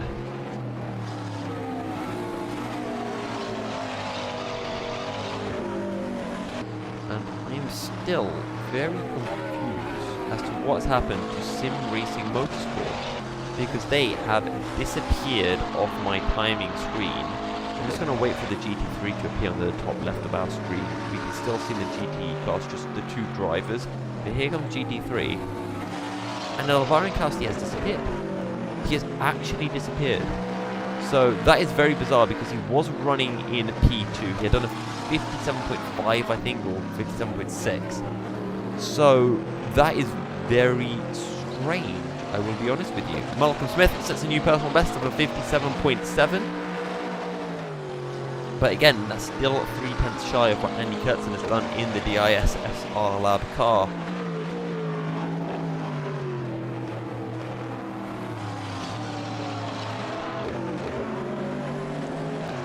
I wonder if race control can give us some information. Maybe it's just a glitch on our screen, or maybe something else has happened. Maybe they've left the session, and if so, I wonder if their time does still count, or whether they'll have to set a new lap time.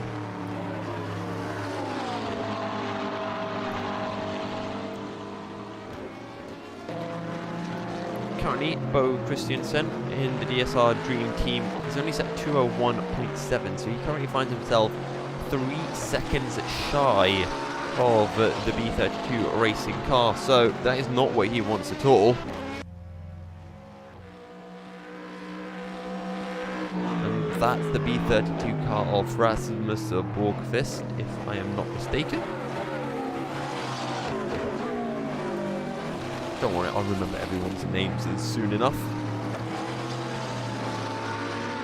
So, your current class leaders are in the hypercar class for Team Viaducten, it is Mikkel Sigard with a 43.2. Roy de Moink leads for one move esports. He's set a 144.7, 1.5 seconds clear of Henry Drury for Team Rookie Monsters. Simply Race lead the GTE class ahead of Musto GD and Tiziana Brioni, only 4 tenths separating the two of them. And then we make our way to my favourite section, at the very least, the GT3 class. Andy Kurtzen leading by 3 tenths over Malcolm Smith. And Malcolm Smith finds himself at just a few hundreds, well, not even a few hundreds, 13 thousandths of a second ahead of Alvaro Incausti for Sim Racing Motorsport, who has now reappeared on our timing sheets. And then we have got Kyle Likegaard for DSR Nightmare on a 58.47, 10th down on this battle for P2.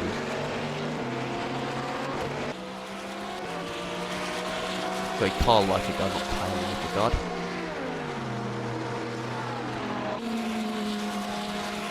Let's see if Bo Christensen can find any extra time.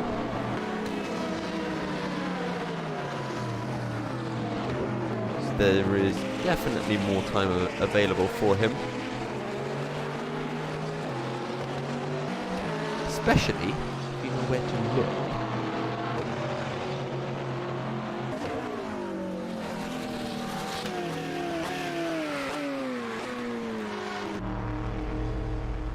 Going to get my beautiful notes all set up so I can actually see everything at the same time. There comes Roy de Moink through the final corner to start his new lap.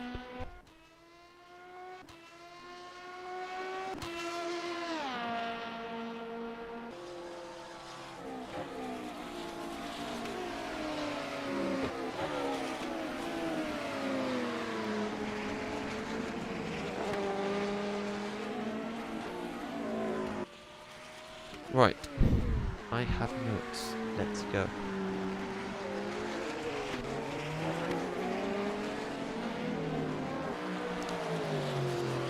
Riding on board with Andy Kurtzen for...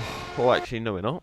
Who are we currently looking at? That's the McLaren Senna of Team Viaducten.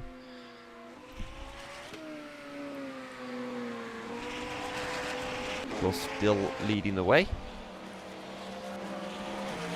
Is Mikkel Sigard. Where are things starting to hot up? Carl Likegaard has improved slightly. He's put in a 58.3, now just 6 tenths shy of Alvaro Incausti for Sim Racing Motorsport.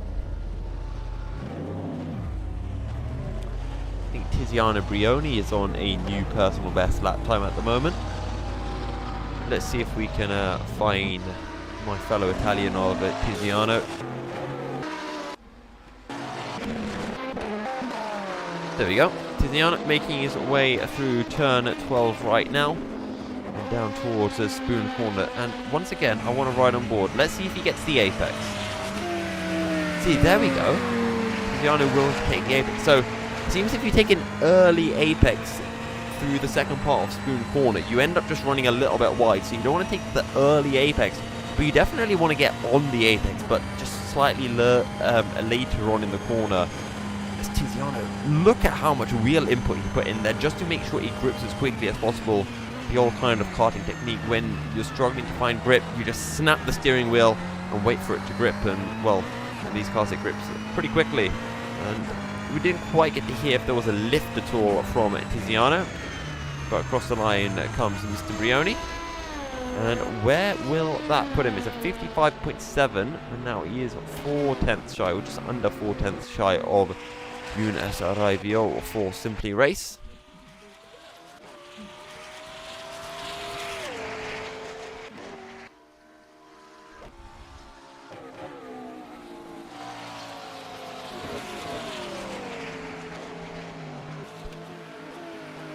And once again, actually, we are seeing Mr. Mikkel Sigard improving on his time. 43.2, now 1.5 seconds clear of Roy de Moink at the top of the standings.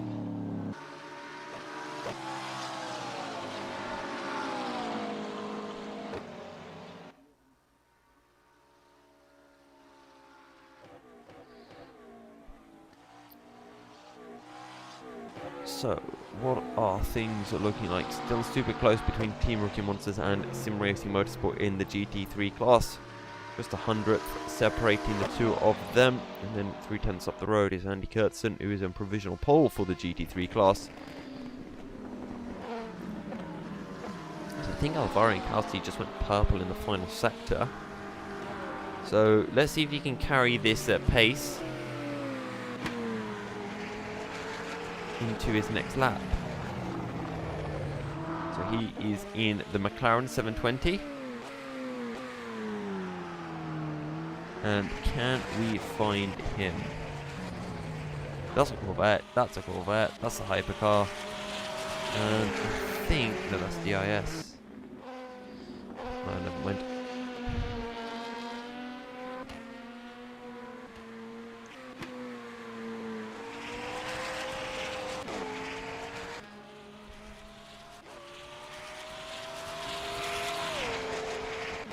So we are looking for 3rd place in the class.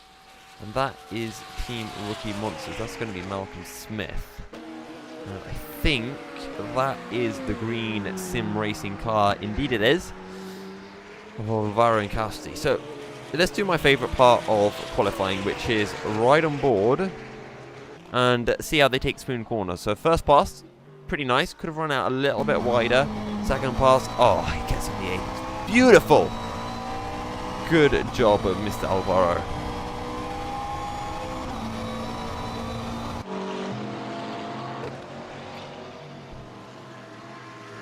Now, Alvaro Incausti went green in Sector 1 and he's gone green in Sector 2. So he should be able to take a P2 as Malcolm Smith was unable to improve. It's another 50, he's still on that 57.7. Now, can Alvaro Incausti hook up the final sector together? He makes his way through the final corner and across the finish line. What will it be? We wait for the timing sheet to update. It's a 57.728. So must have lost about a 10th in the final sector. And he finds himself still behind Malcolm Smith as he'll reset to the pit lane and head back on out.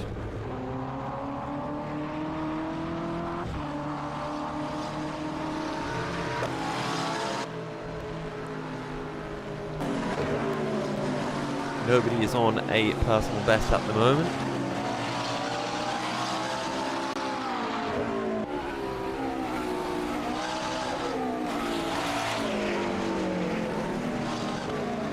As Carl Likegaard sets a 58.2. He went purple in the final sector.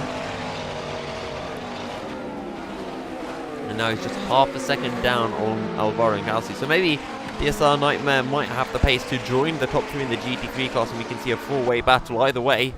Come tomorrow afternoon when the 24-hour racer does start, things are going to be getting rather interesting.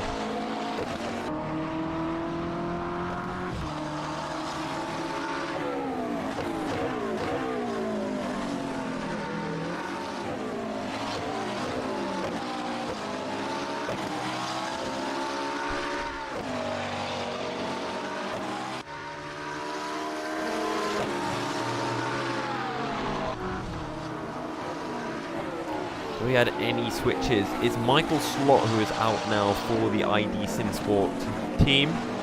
And let's see if he can improve on the 46.7 that has currently been set. Malcolm Smith has just come across the line. That's not an improvement on a 57.7.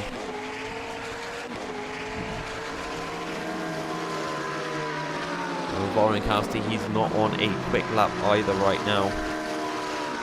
Henry Drury, though, went purple in the final sector of his last lap, but has been unable to improve. Actually, 6,000ths down in Sector 1, so let's see what Henry Drury can actually set in Sector 2. Let's see if we can find that LMP2 car.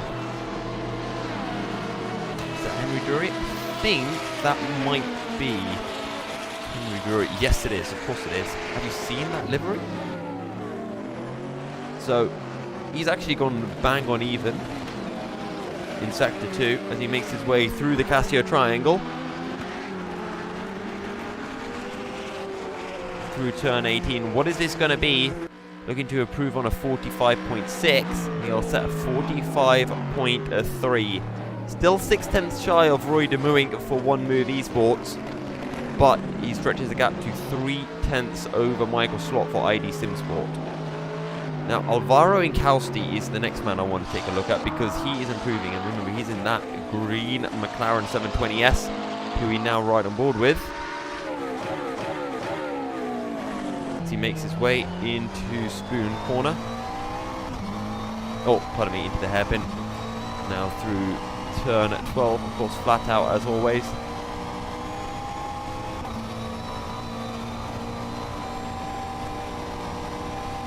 Here we go, into Spoon. Third gear. Get the apex, let the car out, and then slow it back down. Second gear, get the front end turned in. Pretty much gets onto the apex. Doesn't get on the curb, but he's practically there. Malcolm Smith, a 57.6. He has improved by just a little bit. But Andy Kurtzen and Alvaro Incausti are both improving right now.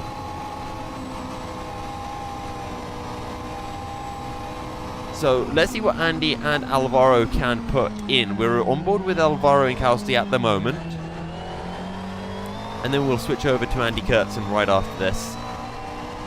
So here we go with Alvaro across the line. 57.704 is not going to be enough.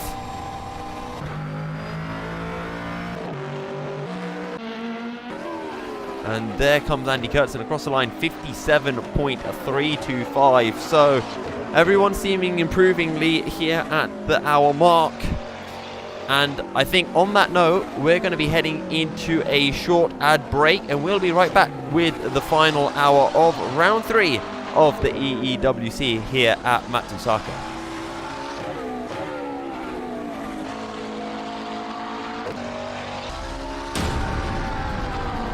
The Endurance eRacing World Championship 24 Hours of Matsusaka is powered by ESR Esports Network, Xilinx, Fleet Gaming, SimLab, Husingfeld, Simplexity, Global Connect, and AMD.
Simplexity is a Danish designer and manufacturer of high-grade sim racing platforms. There are 3 different levels of platforms come in a variety of colors and configurations. Choose from the V4, built from 40 by 40mm extruded aluminium profiles, the V8 built from 80 by 40mm profiles, and the high-tier V12 built from 160 by 40mm extruded aluminium profiles. Prices range from 470 to 750 euros. Go to facebook.com/simplexity.eu and start a messenger chat to inquire more about the options for colors and customization.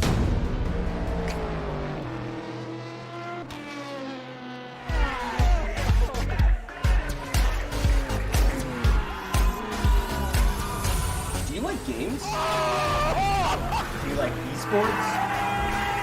Do you hate watching laggy streams of tournaments on 13-inch screens? Oh my god! Of course you do. But you don't have to worry about that anymore.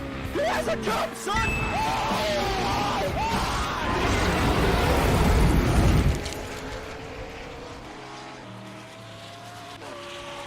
Communication. It started out as a conversation between 2 people, but as time went by and people's needs became greater, they developed more ways to communicate.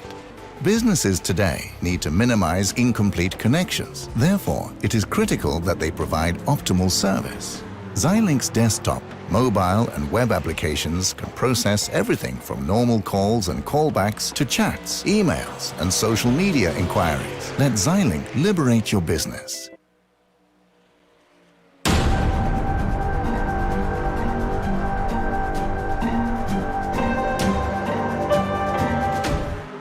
Welcome back, ladies and gentlemen, to round 3 of the EWC series here at Matsusaka. And the only real news so far, while you guys were gone, is that Soren Hansen has jumped in the car for DSR Nightmare, and he has taken over for Kyle Likegaard. So let's see if Mr. Hansen can find any extra time. At the moment, at the top of the GT Suite class is still Andy Kurtzen for DISSR Lab 57.3, 3/10 clear of Malcolm Smith and Alvaro Ikausti, both of them improving in their recent laps, and they're finding themselves a little bit closer to Andy, until Andy just went a tenth quicker himself. So the gap is still 3/10 between Andy Kurtzen and Malcolm Smith. Yeah, Alvaro Ikausti, along with them, have been out on the circuit for a while. Las carreras, il serve las cambarada, la altro pilota, o otra una penalta. So, what is going out? So Soren Hansen actually went purple in his final sector. So he has improved. Henry Drury set 45.39. Oh no, he just set up 45.7. So he went purple in the final sector. I think that wasn't an overall improvement. No, it wasn't. He's somehow gone green in sector 1 to a purple in sector 3, but not improved in his lap. So I'm rather confused by that, but let's see if anyone is improving at the moment. No, not quite. Malcolm Smith 3/10 down on his personal best in sector 1. But Soren Hansen 3/10 down in sector 1. And I believe that is off his personal best rather than off the overall best lap time. So Soren Hansen definitely needs to find some time in sector 1, which is arguably the trickiest place to find time here at Matsusaka, because sector 1 with those S's, you can find yourself gaining half a second or losing half a second just by, you know, turning in a little bit too much through one particular corner.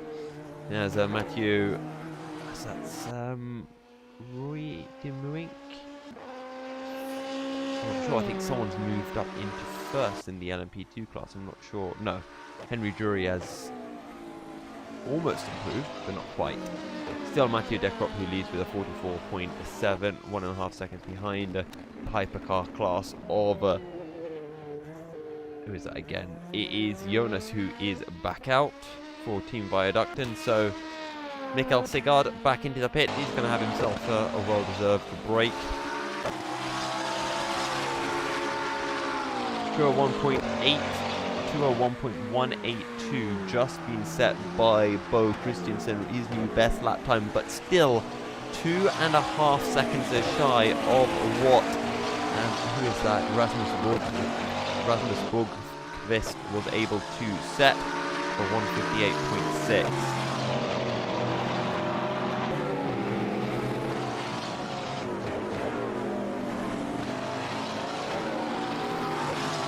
So Michael Swart right now for IDC Sport needs to find IDC Sport essentially another 1.5 seconds to jump ahead of Team Rookie Monsters. Seeing some big gaps in the LMP2 class. GT is fairly close, even though we haven't really spoken about it. Younes Ralvio for Simply Racing, Tiziano Brioni for Musto GD, separated by 0.4 of a second. They're both in the pits at the moment though.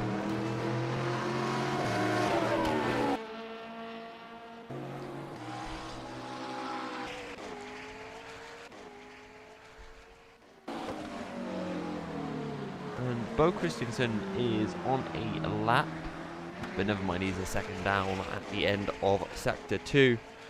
However, Henry Drury, he's 200ths down through Sector 1. He's going to check through Sector 2, 900ths shy, so he's right on the bubble of improving, but is not going to be anywhere near enough to top Mathieu Decrop. Henry Drury will come across the line in a few moments' time. He's actually pulled to a stop, so he's not happy with that lap. And actually, Bo Christiansen, he's just done a 2:01.186. So somehow, Bo Christiansen found a second over his personal best in Sector 3. So he can definitely set a 2-minute dead. As what happened there to Henry Drury? Can we get another look at that, please? Oh, rip. And that's why, ladies and gentlemen, you need to focus on the screen in front of you.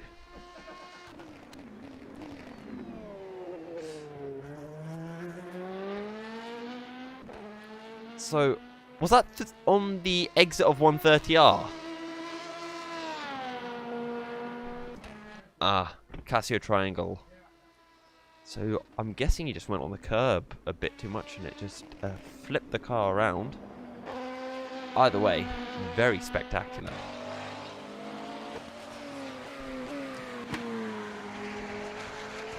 .642 coming through from Malcolm Smith, 300ths down on his personal best.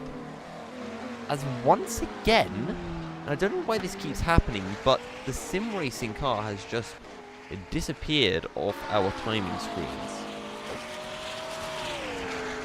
I'm sure they'll reappear.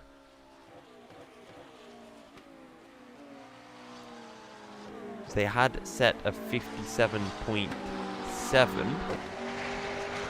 So they are very close to Malcolm Smith and Team Rookie Monsters. We take a look at the McLaren Senna of Team Viaductin. Mr. Jonas making his way down into 130R.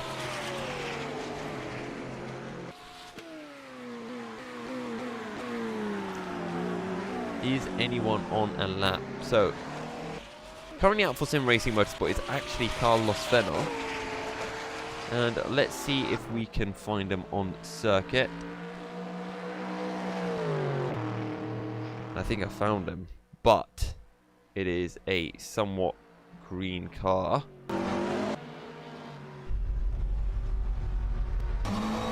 Here we go. So this is riding a wall with Carlos Fenno. Let's see what he sets across the timing line. And it was a 158.1 for Carlos Fenno. So that's currently P3 for Sim Racing Motorsport, although they were already in P3. And let's see if Carlos can find any more time in his second lap, because of course that was only his first lap. So he has a massive moment going through the S's. Maybe that rear end just needs a little bit more stability. Can sometimes just be simply done just by altering the rear spring strength, having to fiddle with the anti-roll bars and all that kind of stuff.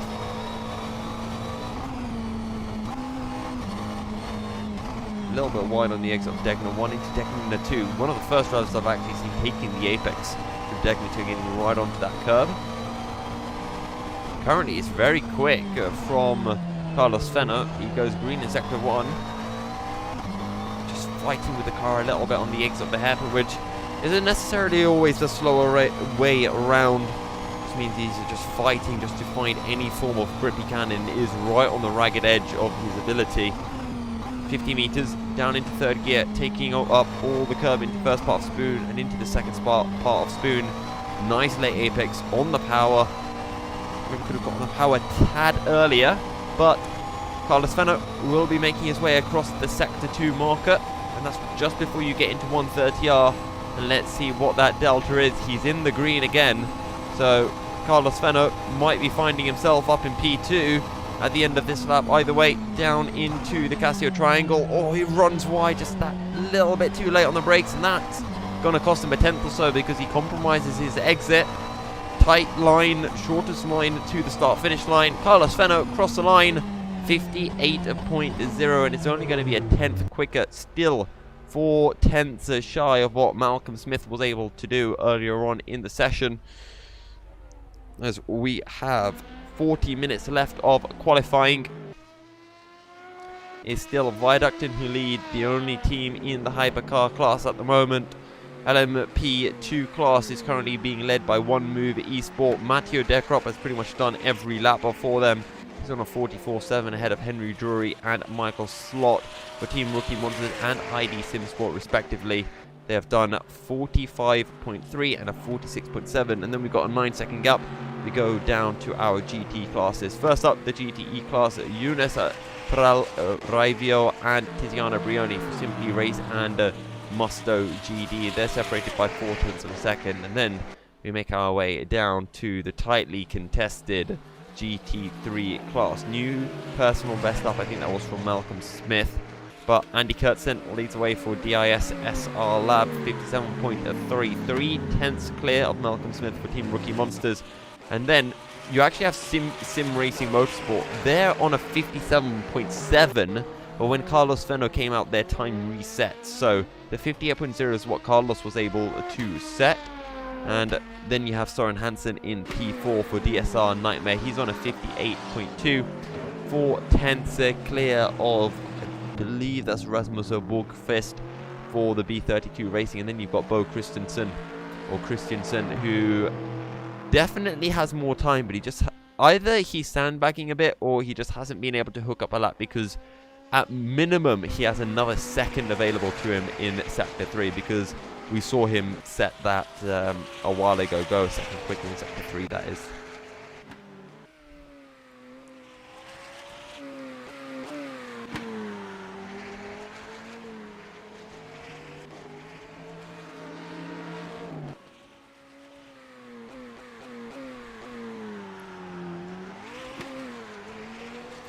Nobody on a hot lap right now. Or nobody on a quick lap, I should say. Actually, Henry Drury is probably going to be the man to ride on board with, actually. That is for Team Rookie Monsters in the LMP2 class, and there it is. Well recognizable because it's got the face of Boris Johnson on the side of the car. Making his way through Spoon Corner, he was green in Sector 1. Let's see what it'll be across Sector 2. Matteo Dekrop, he's actually improving at the moment, so he's on a 44.7. We'll see if he can improve upon that. And actually, Henry Drury, he's 1.6 down through Sector 2. That's Michael Slot we're riding on board with. And there is Henry Drury.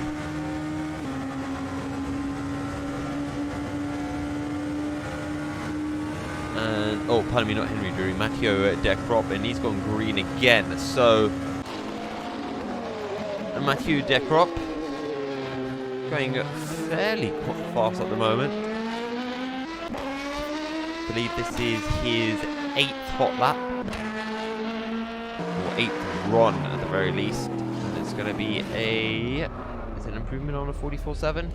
I do not think it is. As Carlos Fenno, he is on a new personal best lap, as Andy Kurtzen's just set in a 57.2, so stretching out the gap. But where is Carlos Fenno? There he is, in the green Sim Racing Motorsport car. He's made his way through Spoon Corner. Green in Sector 1. What will it be across Sector 2? 36.383 is the time he's looking for. 36.192. So he's found almost 0.2 of a second, and he's going to be looking for. He's going to be right there on a 57.7, 57.6. So this could be the lap. Look at the back end on the exit of the Casio Triangle. And a nice tight line through the final corner. Across the line, Carlos Fenno, 57.558. He pips Malcolm Smith by 0.05 of a second. And Malcolm, he's going to have to find some time.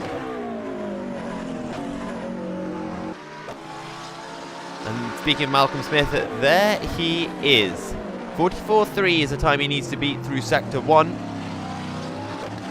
I think he's actually on an outlap right now. But either way, Carlos Fenno, good stuff from Sim Racing Motorsport driver. I'm guessing the Spaniard as well from that name, because I do not think he's Italian.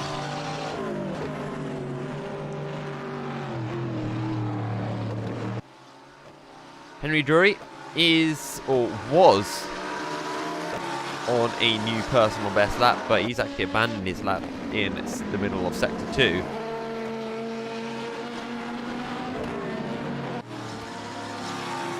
Mr. Malcolm Smith is on his outlap at the moment, so he can start his new lap at some point soon. Sim Racing Motorsport and Team Rookie Monsters. At the moment, Team Rookie Monsters find themselves 15 points clear of Sim Racing. DIS are a further 18 points up the road, but all that can completely change to round 3 of the EEWC Championship. Now, Carlos Fenno will be coming across Sector 2 at any point, or across Sector 1 now. 44.5 is the time he wanted to be, and I think he's actually crossed it, so yeah, I think he's on a cool-down lap of some sort.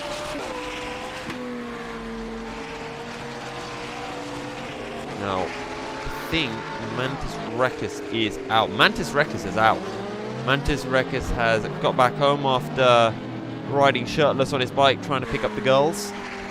And now he can try to pick up some time for Team Rookie Monsters. He sets a 39.6 in Sector 1. Let's ride on board with Mr. Mantis Recus. We all know what that Team Rookie Monsters car looks like by now, I think.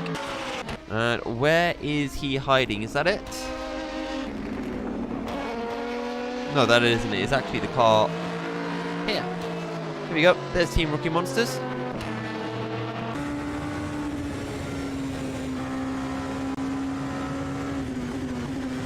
Mantis Recus. Green in Sector 1. He's looking for a 25.9 in Sector 2, as that's a Corvette who goes completely sideways. Actually, was that Andy Kurtzen? So, actually, that was the DSR Nightmare car. It was indeed the Corvette of Soren Hansen. However, Mantis Recus does improve through Sector 2. Now, 45.395 is the current best for Team Rookie Monsters.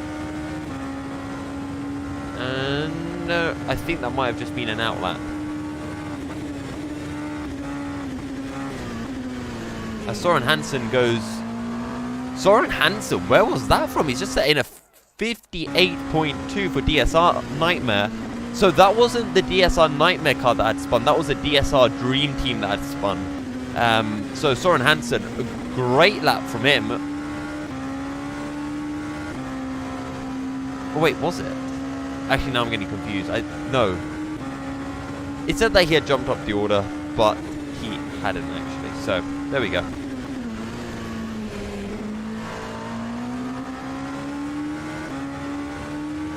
Michael Slot has just jumped into the pits. Mantis Recus, 800s down through Sector 1.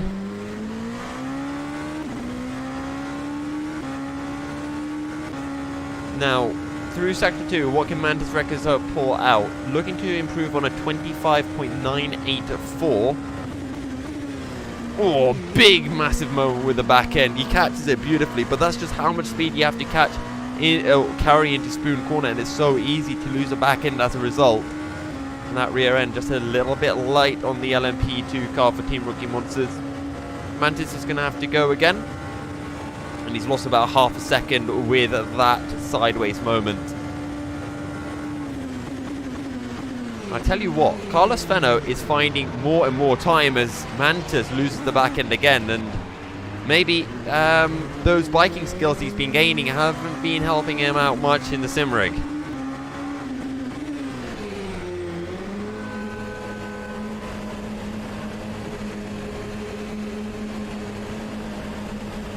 So, where are Mr. Carlos? So that's the DIS SR car. There is Carlos Fenno, who is going to be making his way through Sector 1. There it is. A new personal best for Carlos Fenno in Sector 1. And I tell you what, oh, he loses the back end through Degner 2. Carlos Fenno is going to be a man to watch out for because he is fast. And not only is he fast, but I feel like the other sim racing motorsport drivers are also very quick as well. I don't think there's a massive gap. There's a lot of consistency in sim racing motorsport, where I think there's more of a gap between, or in DLIS SR Lab, between Andy Kurtzen and Yannick Gopardsen. But let's see what Malcolm Smith can do. He's still going out, still trying to find time. 44.3 is the current PB for him.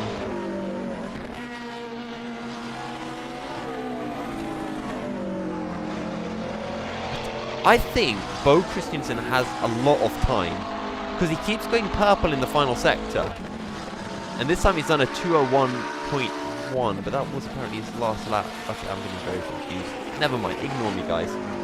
Malcolm Smith goes 4 tenths slower to sector 1, and Neil just peel into the pits. Just the quick old Sectorinos. Mantis Records on an outlap.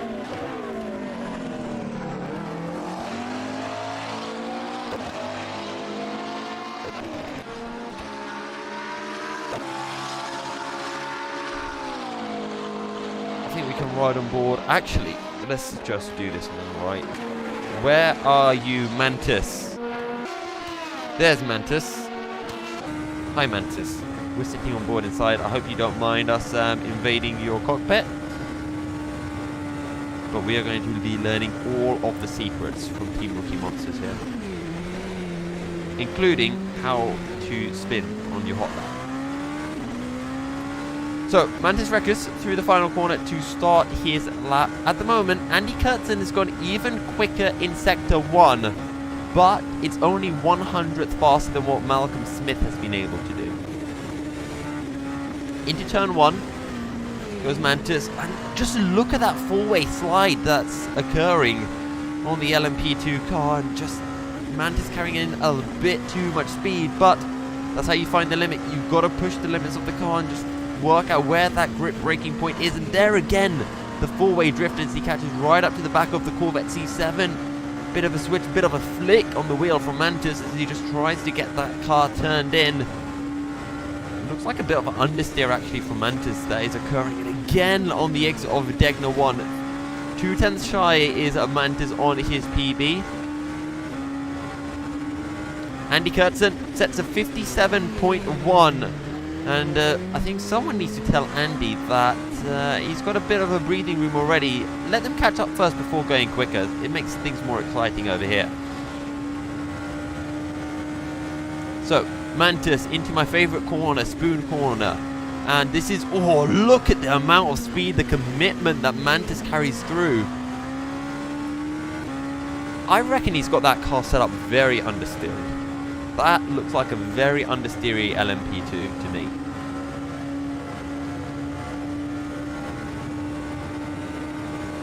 That was flat, I think, through 130R from Mantis. He's 3 tenths shy of his PB. Just look at the amount of commitment. Honestly, it is actually pretty entertaining to watch. So what I want to do is I want to switch on over. Actually, not that way, this way round. So now we're riding on board with Mathieu Decrop, and I just want to kind of compare the driving styles between Team Rookie Monsters and One Move Esports, because One Move, I mean, they are almost, they're 6 tenths ahead of Mantis. So I just want to see how differently the driving style is, how much more aggressive Matthias is.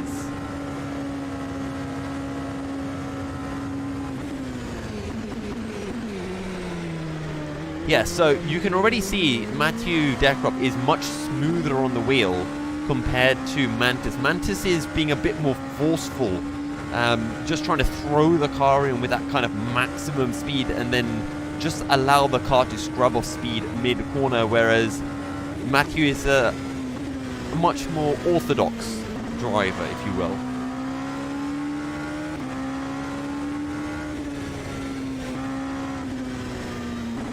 And actually, we're going to switch back over to Mantis, because right now Mantis is going very, very fast. He's only a 10th and a half shy of Mathieu through Sector 1. And he's going to come across their Sector 2 Delta. He's 500ths off, but we know he can find about a 10th in the final sector. So I reckon this might be a 45.2 here.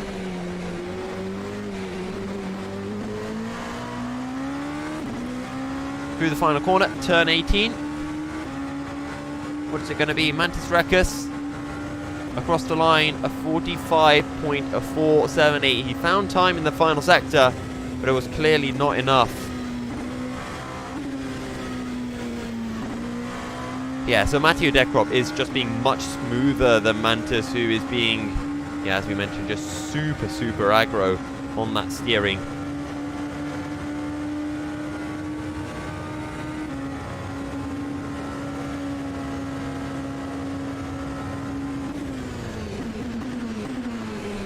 Oh, we do have news for everyone watching. A recent partnership with GTR 24H and AMD, and we are very pleased to welcome AMD to the EEWC, and we look forward to having them on board and having their support for the remainder of the championship.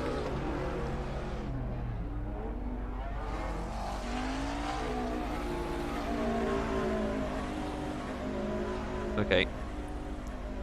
Is Mantis still improving? Honestly, I can't tell with Mantis. It seems like he's going quicker every time I look at him. That is not Mantis. Okay, Mantis is in the pits. Never mind. Who is on a hot lap? Who? What about Mr. Steven Salsgaard, who is currently P4?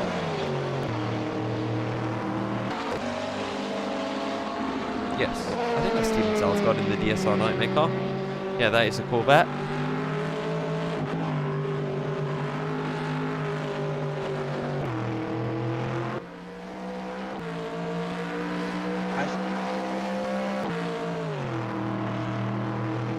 It was 2 seconds down in sector 1, so this isn't going to be a fast lap.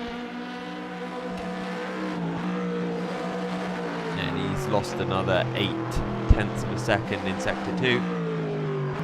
Okay. Mantis Recus. Honestly, Mantis is just... Sometimes he's going fast, then I look at him and then he's going slower. Every time. Every time.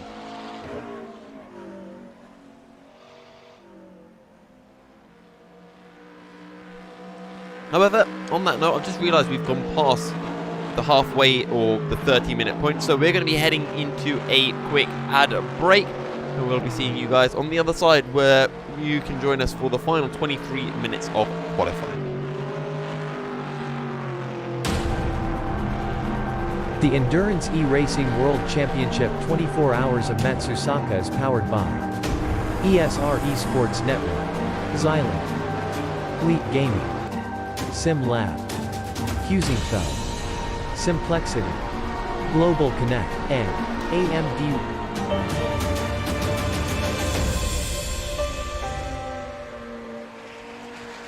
Simplexity is a Danish designer and manufacturer of high-grade sim racing platforms. Their 3 different levels of platforms come in a variety of colors and configurations. Choose from the V4, built from 40x40mm extruded aluminium profiles, the V8 built from 80x40mm profiles, and the high-tier V12 built from 160x40mm extruded aluminium profiles. Prices range from 470 to 750 euros. Go to facebook.com/simplexity.eu and start a messenger chat to inquire more about the options for colors and customization.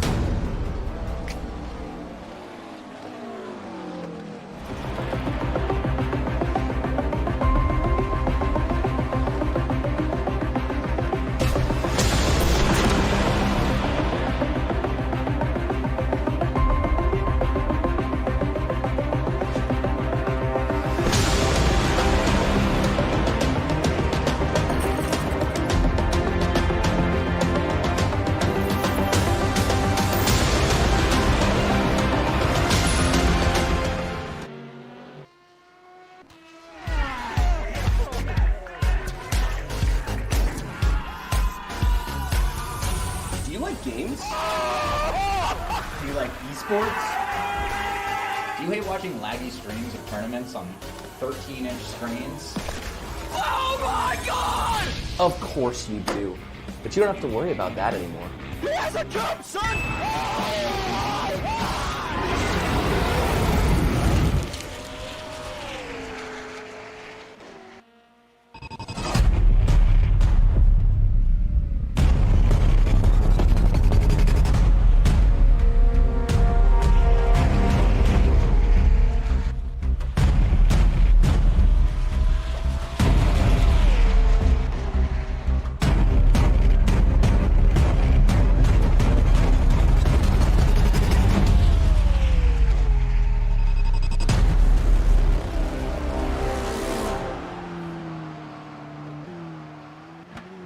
Communication. It started out as a conversation between two people, but as time went by and people's needs became greater, they developed more ways to communicate.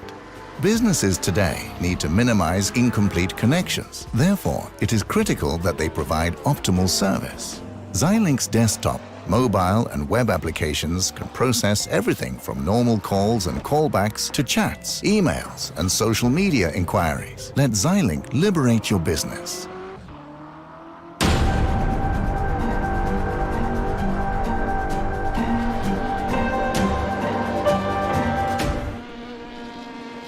Welcome back, ladies and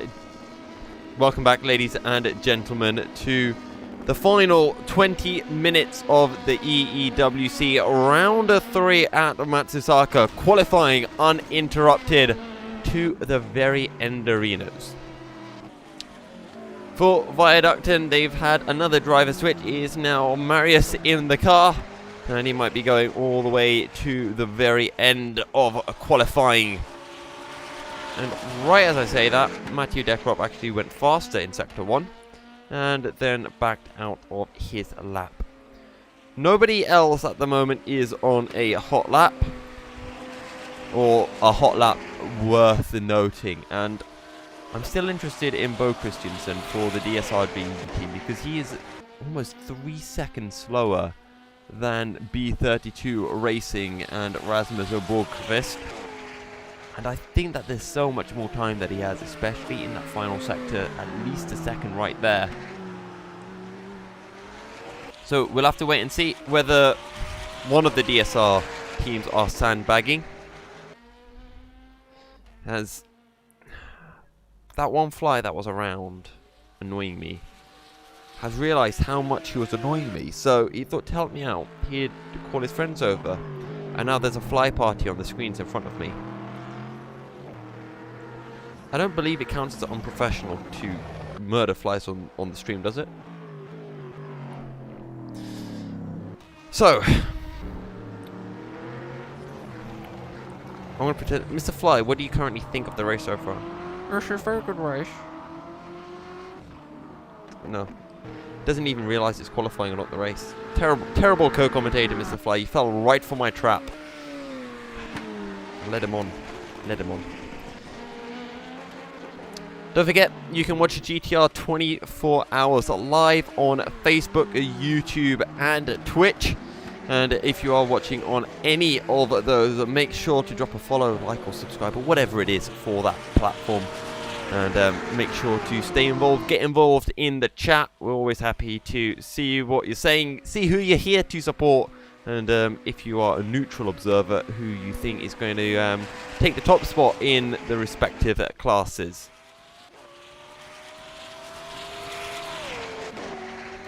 So, was that a new fastest lap from Eunice Ravio? You just set in a 55.2 and or 55.3, pardon me.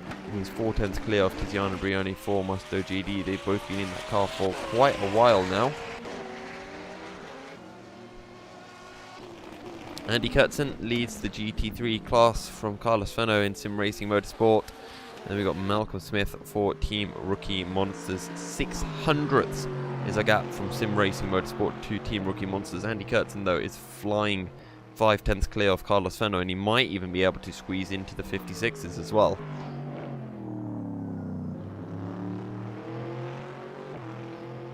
Okay.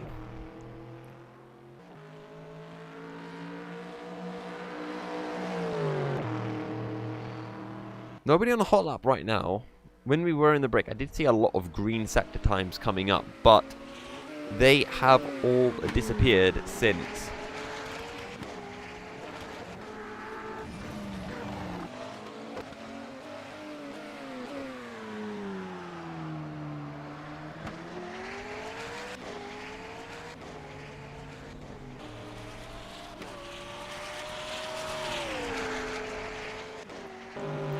I think that Steven Sal's got out now for the DSR Nightmare. He was actually 8 thousandths slower through Sector 2. Oh no, never mind. It is Karl Likegaard. 58.2 is his personal best.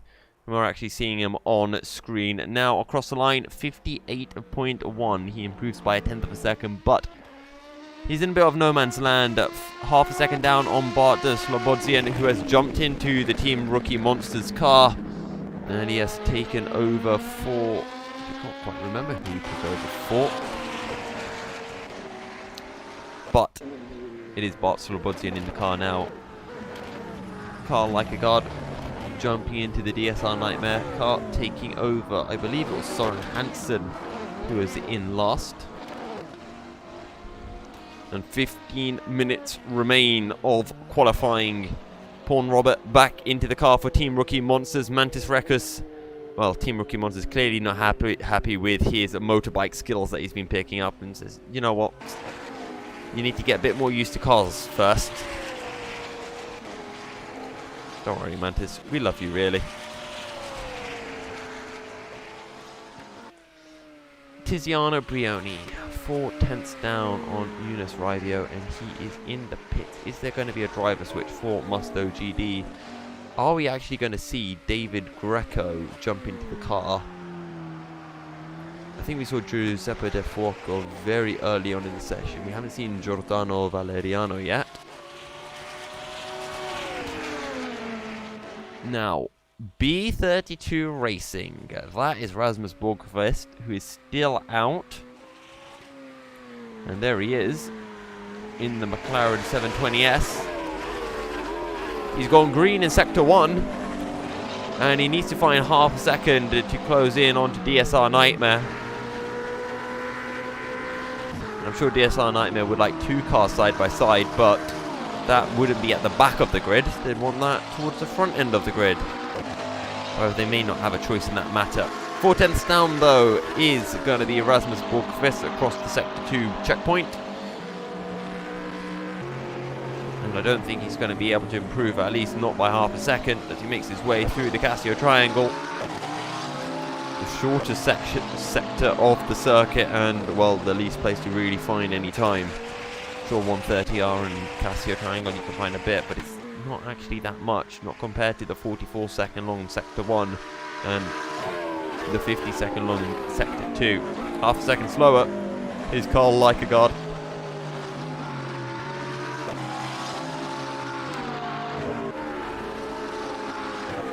Andy Kurtzen is actually gone 10th slower. And, ooh, Andy Kurtzen. He's still improving. Can someone tell Andy Kurtzen to slow down? He's going too fast. Well, here he comes into Sector 2. As he makes his way through Spoon Corner. Nice sweeping line in. Is he going faster? That is the question. I'm seeing a lot of purple Sector 3s coming up. Mr. Karl Likegaard has gone green in Sector 1. And green is my favourite colour. Not purple. Purple's too fast, but green I like. If anyone's wondering, it's actually blue. You make a blue car, and I lose all sense of objectivity. Andy Kurtzen takes a wide line to start a new lap. So, I want to sit on board with Karl Likegaard. And there he is in the Corvette. 36.6 is his Sector 2 time. And can he improve on that? I would say, yes he can. He's 4 tenths down through Sector 1. But let's see how much he can find here. 36.6 is what he's looking to beat. And it's actually slower. So he's on a 36.7 at the moment. as Andreas Nygaard jumps up a little bit. Well, actually, he doesn't really. Paul Robert puts in a 45.4, almost improving on his of the PB for Team Rookie Monsters. So Lykegaard goes purple in the final sector, 58.296, but that's not going to be enough to improve.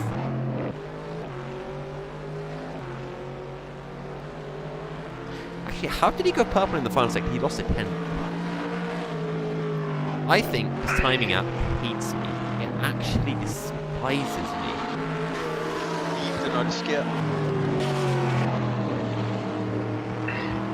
So why don't we sit on board with Mr. Paul Robert for Team Rookie Monsters. He is 1/600th down through Sector 2. And he might be able to improve. A 45.395 is his current PB. Not top leg. And he'll make his way across the line. Is it an improvement? No, it's not. He's actually just jumped right into the bits. He's clearly happy about something.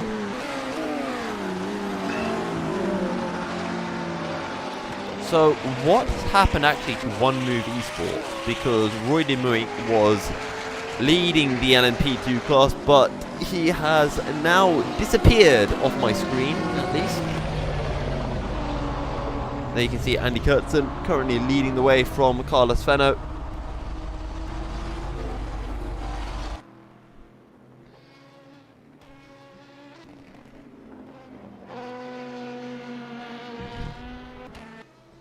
Who is going fast? Carlos Fenno is going pretty quickly, to be fair to him.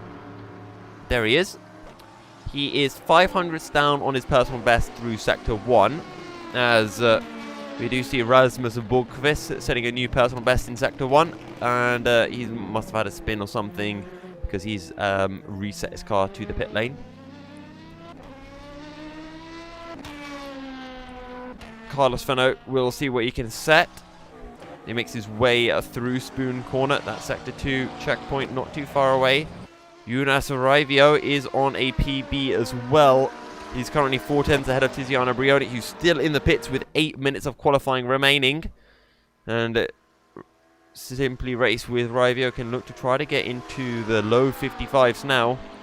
But we focus at the moment on Carlos Fenno. Almost a 10th down on his PB at the end of Sector 2. It's looking unlikely that he's going to be able to improve upon this time. Through the final corner and across the finish line. And it's a 57.3. He's found about 2/10 in that final sector. So a very, very quick final sector for Carlos Fenno. And he can probably get that down into the 57.2s as well. But he's still 3/10 shy of Andy Kurtzen, who is absolutely flying in the DIS SR Lab car.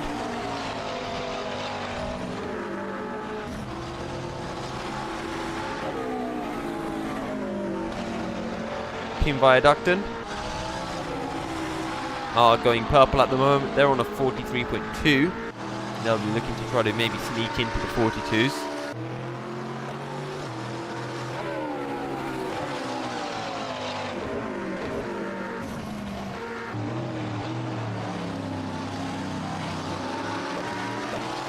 So, Paul Robert has just done a 39.3 in the first sector. That's his new personal best. He's already 1.3 seconds ahead of Andreas Nygaard for SimSport. But don't forget, One Move Esport, and more specifically Roy de Muink and Matthew Deerkrop, were leading the class, and I have no idea what has happened to their time. It has just completely disappeared.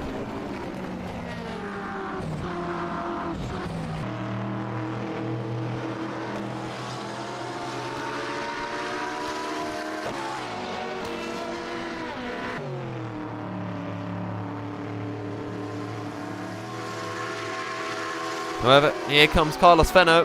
He went green in Sector 1. Sector 2, he's a little bit down. 57.385 is the time he's looking to beat. He was a 10th down at the end of Sector 2. He'll get passed by the LMP2 class across the line. Carlos Fenno, 57.6, not able to match that ridiculous time he set before, as Younes Raivio puts in a 55 dead and extends his lead over Tiziano Brioni to 0.7 of a second. That's a pretty quick lap.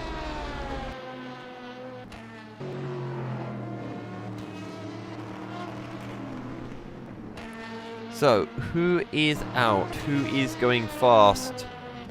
Well, I heard a whoa from our producer, so I'm guessing something has happened. And we will take a quick look. So, Andreas Nygaard, that's on the end of Degner 1. And he just locks up in the gravel. Can't get the front end turned, and just understeers right into the wall on the exit of Degner 1, or through Degner 2, I guess. And in case you're wondering why I'm waving my hand like a madman, the flies are attacking. They have invaded.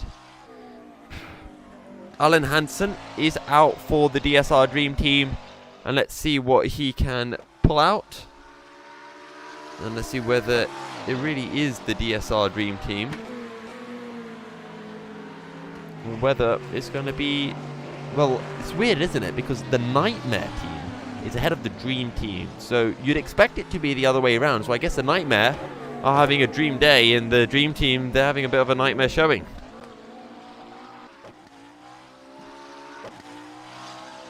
Now, who is going fast?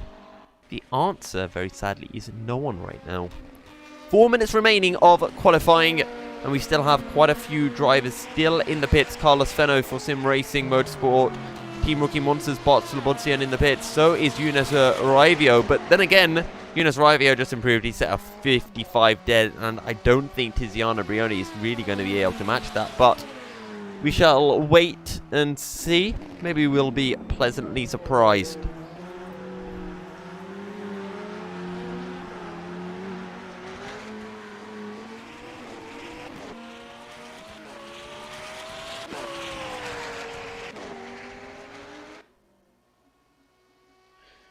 Andy Kurtzen, we are taking a look at making his way through the S's.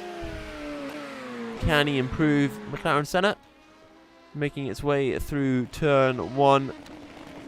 Then again, Marius under no pressure. Nobody else in the class, so he is scot-free, as they say. Or Danish-free. Okay. You flies are really starting to get on my nerve. I won't lie.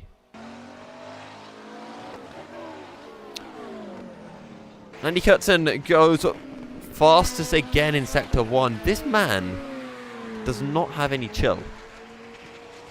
44.250. 2/10 quicker than Carlos Fenno in Sector 1. That's where he's finding his time, is all in Sector 1. Because Carlos Fenno set a disgusting Sector 3 time when he put in his 57.385 just a few moments ago. Let's see if Bart Slobodzian can improve for Team Rookie Monsters. They need to find about 0.3 to jump ahead of Sim Racing Motorsport. But 35.699 is what Andy Kurtzen needs to beat in Sector 2. And in fact, he's going to be a little bit shy, 600ths. But 600ths is definitely gainable in Sector 3. Through 130i, he might have already gained the time. He makes his way into the Casio Triangle. Nice and patient on the power. And now take the shortest line across the start-finish line. That is unless you plan on doing another lap after this. But across the line comes Andy Kurtzen. 57 dead. My God, this man is flying. He's not going to have time to get back around to start a new lap. Actually, he's going to go. He's got 1 minute and 20 seconds by my clock. How much time is left in the session? I don't think he's going to make it back around in time, to be honest. Carlos Fenno, he's in the pits. He's definitely not going to get out in time. What about Bart Slobodzian?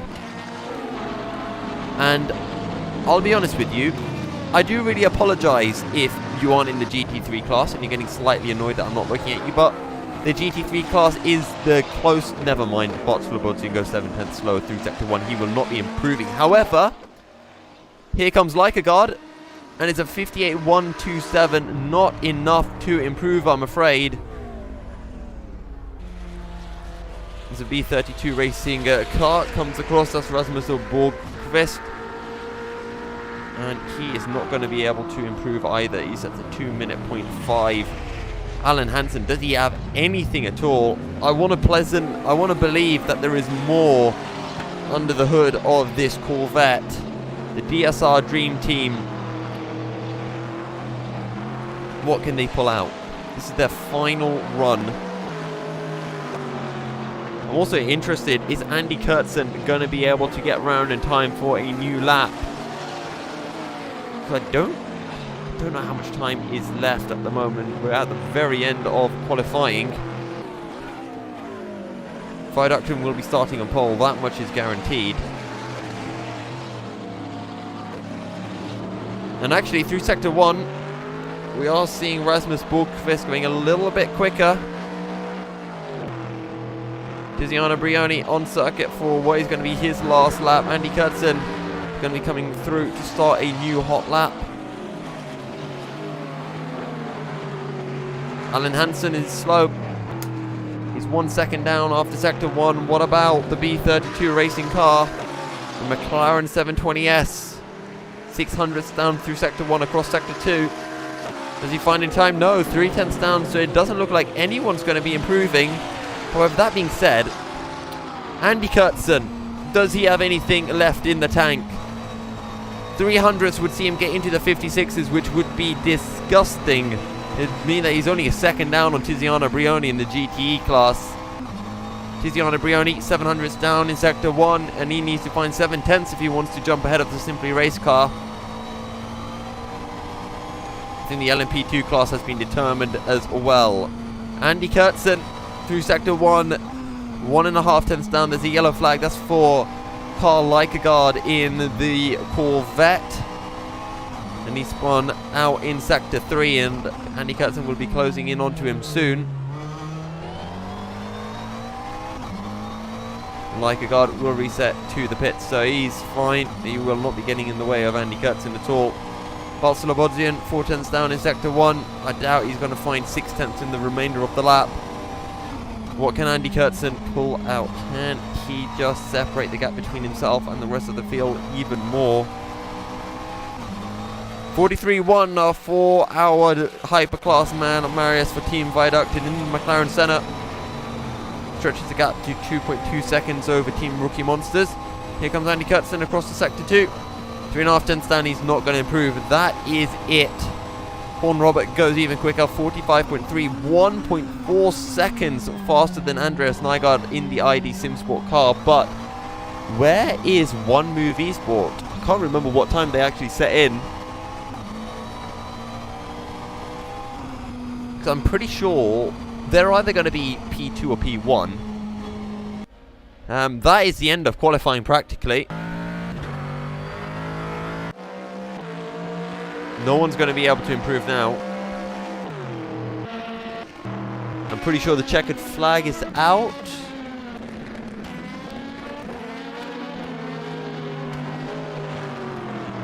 So, well, it actually appears they've just completely disappeared off the standings. So, it's rather bizarre for One Move Esport because they were right up at the sharp end. But, as we mentioned, that is the end of qualifying for the EEWC round 3 of the championship here at Matsusaka. We're going to be heading into a final commercial, and then we'll be right back to run through the grid order for tomorrow's races. That's a lot of smoke coming out of Andreas Nygaard's engine, so that's an engine blown. But we'll head into a quick break, and we'll be right back with a final rundown and when the stream will start tomorrow and all of that hoo-ha. Stay tuned. The Endurance eRacing World Championship 24 Hours of Matsusaka is powered by ESR Esports Network, Xilinx, Fleet Gaming, SimLab, Husingfeld, Simplexity, Global Connect, and AMD.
Communication. It started out as a conversation between two people, but as time went by and people's needs became greater, they developed more ways to communicate. Businesses today need to minimize incomplete connections. Therefore, it is critical that they provide optimal service. Xilinx desktop, mobile and web applications can process everything from normal calls and callbacks to chats, emails, and social media inquiries. Let Xilinx liberate your business. Simplexity is a Danish designer and manufacturer of high-grade sim racing platforms. Their 3 different levels of platforms come in a variety of colors and configurations. Choose from the V4, built from 40 by 40 mm extruded aluminum profiles, the V8 built from 80 by 40 mm profiles, and the high-tier V12 built from 160 by 40 mm extruded aluminum profiles. Prices range from 470 to 750 euros. Go to facebook.com/simplexity.eu and start a messenger chat to inquire more about the options for colors and customization.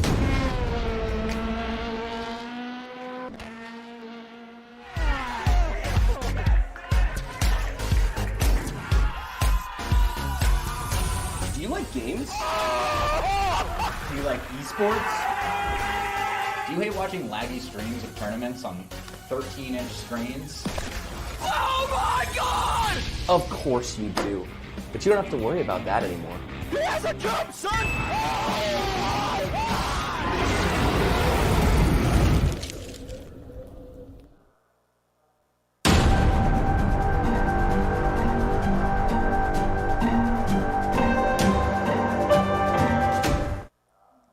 Welcome back, ladies and gentlemen, to the EEWC Round 3 of the Championship here at Matsusaka. Qualifying has just ended. If you are a driver and you would love to talk to me, you probably don't. But if you would like your voice to be on the stream, maybe shout out your sponsors, etc., make sure to jump into the TeamSpeak green room and we will bring you on shortly.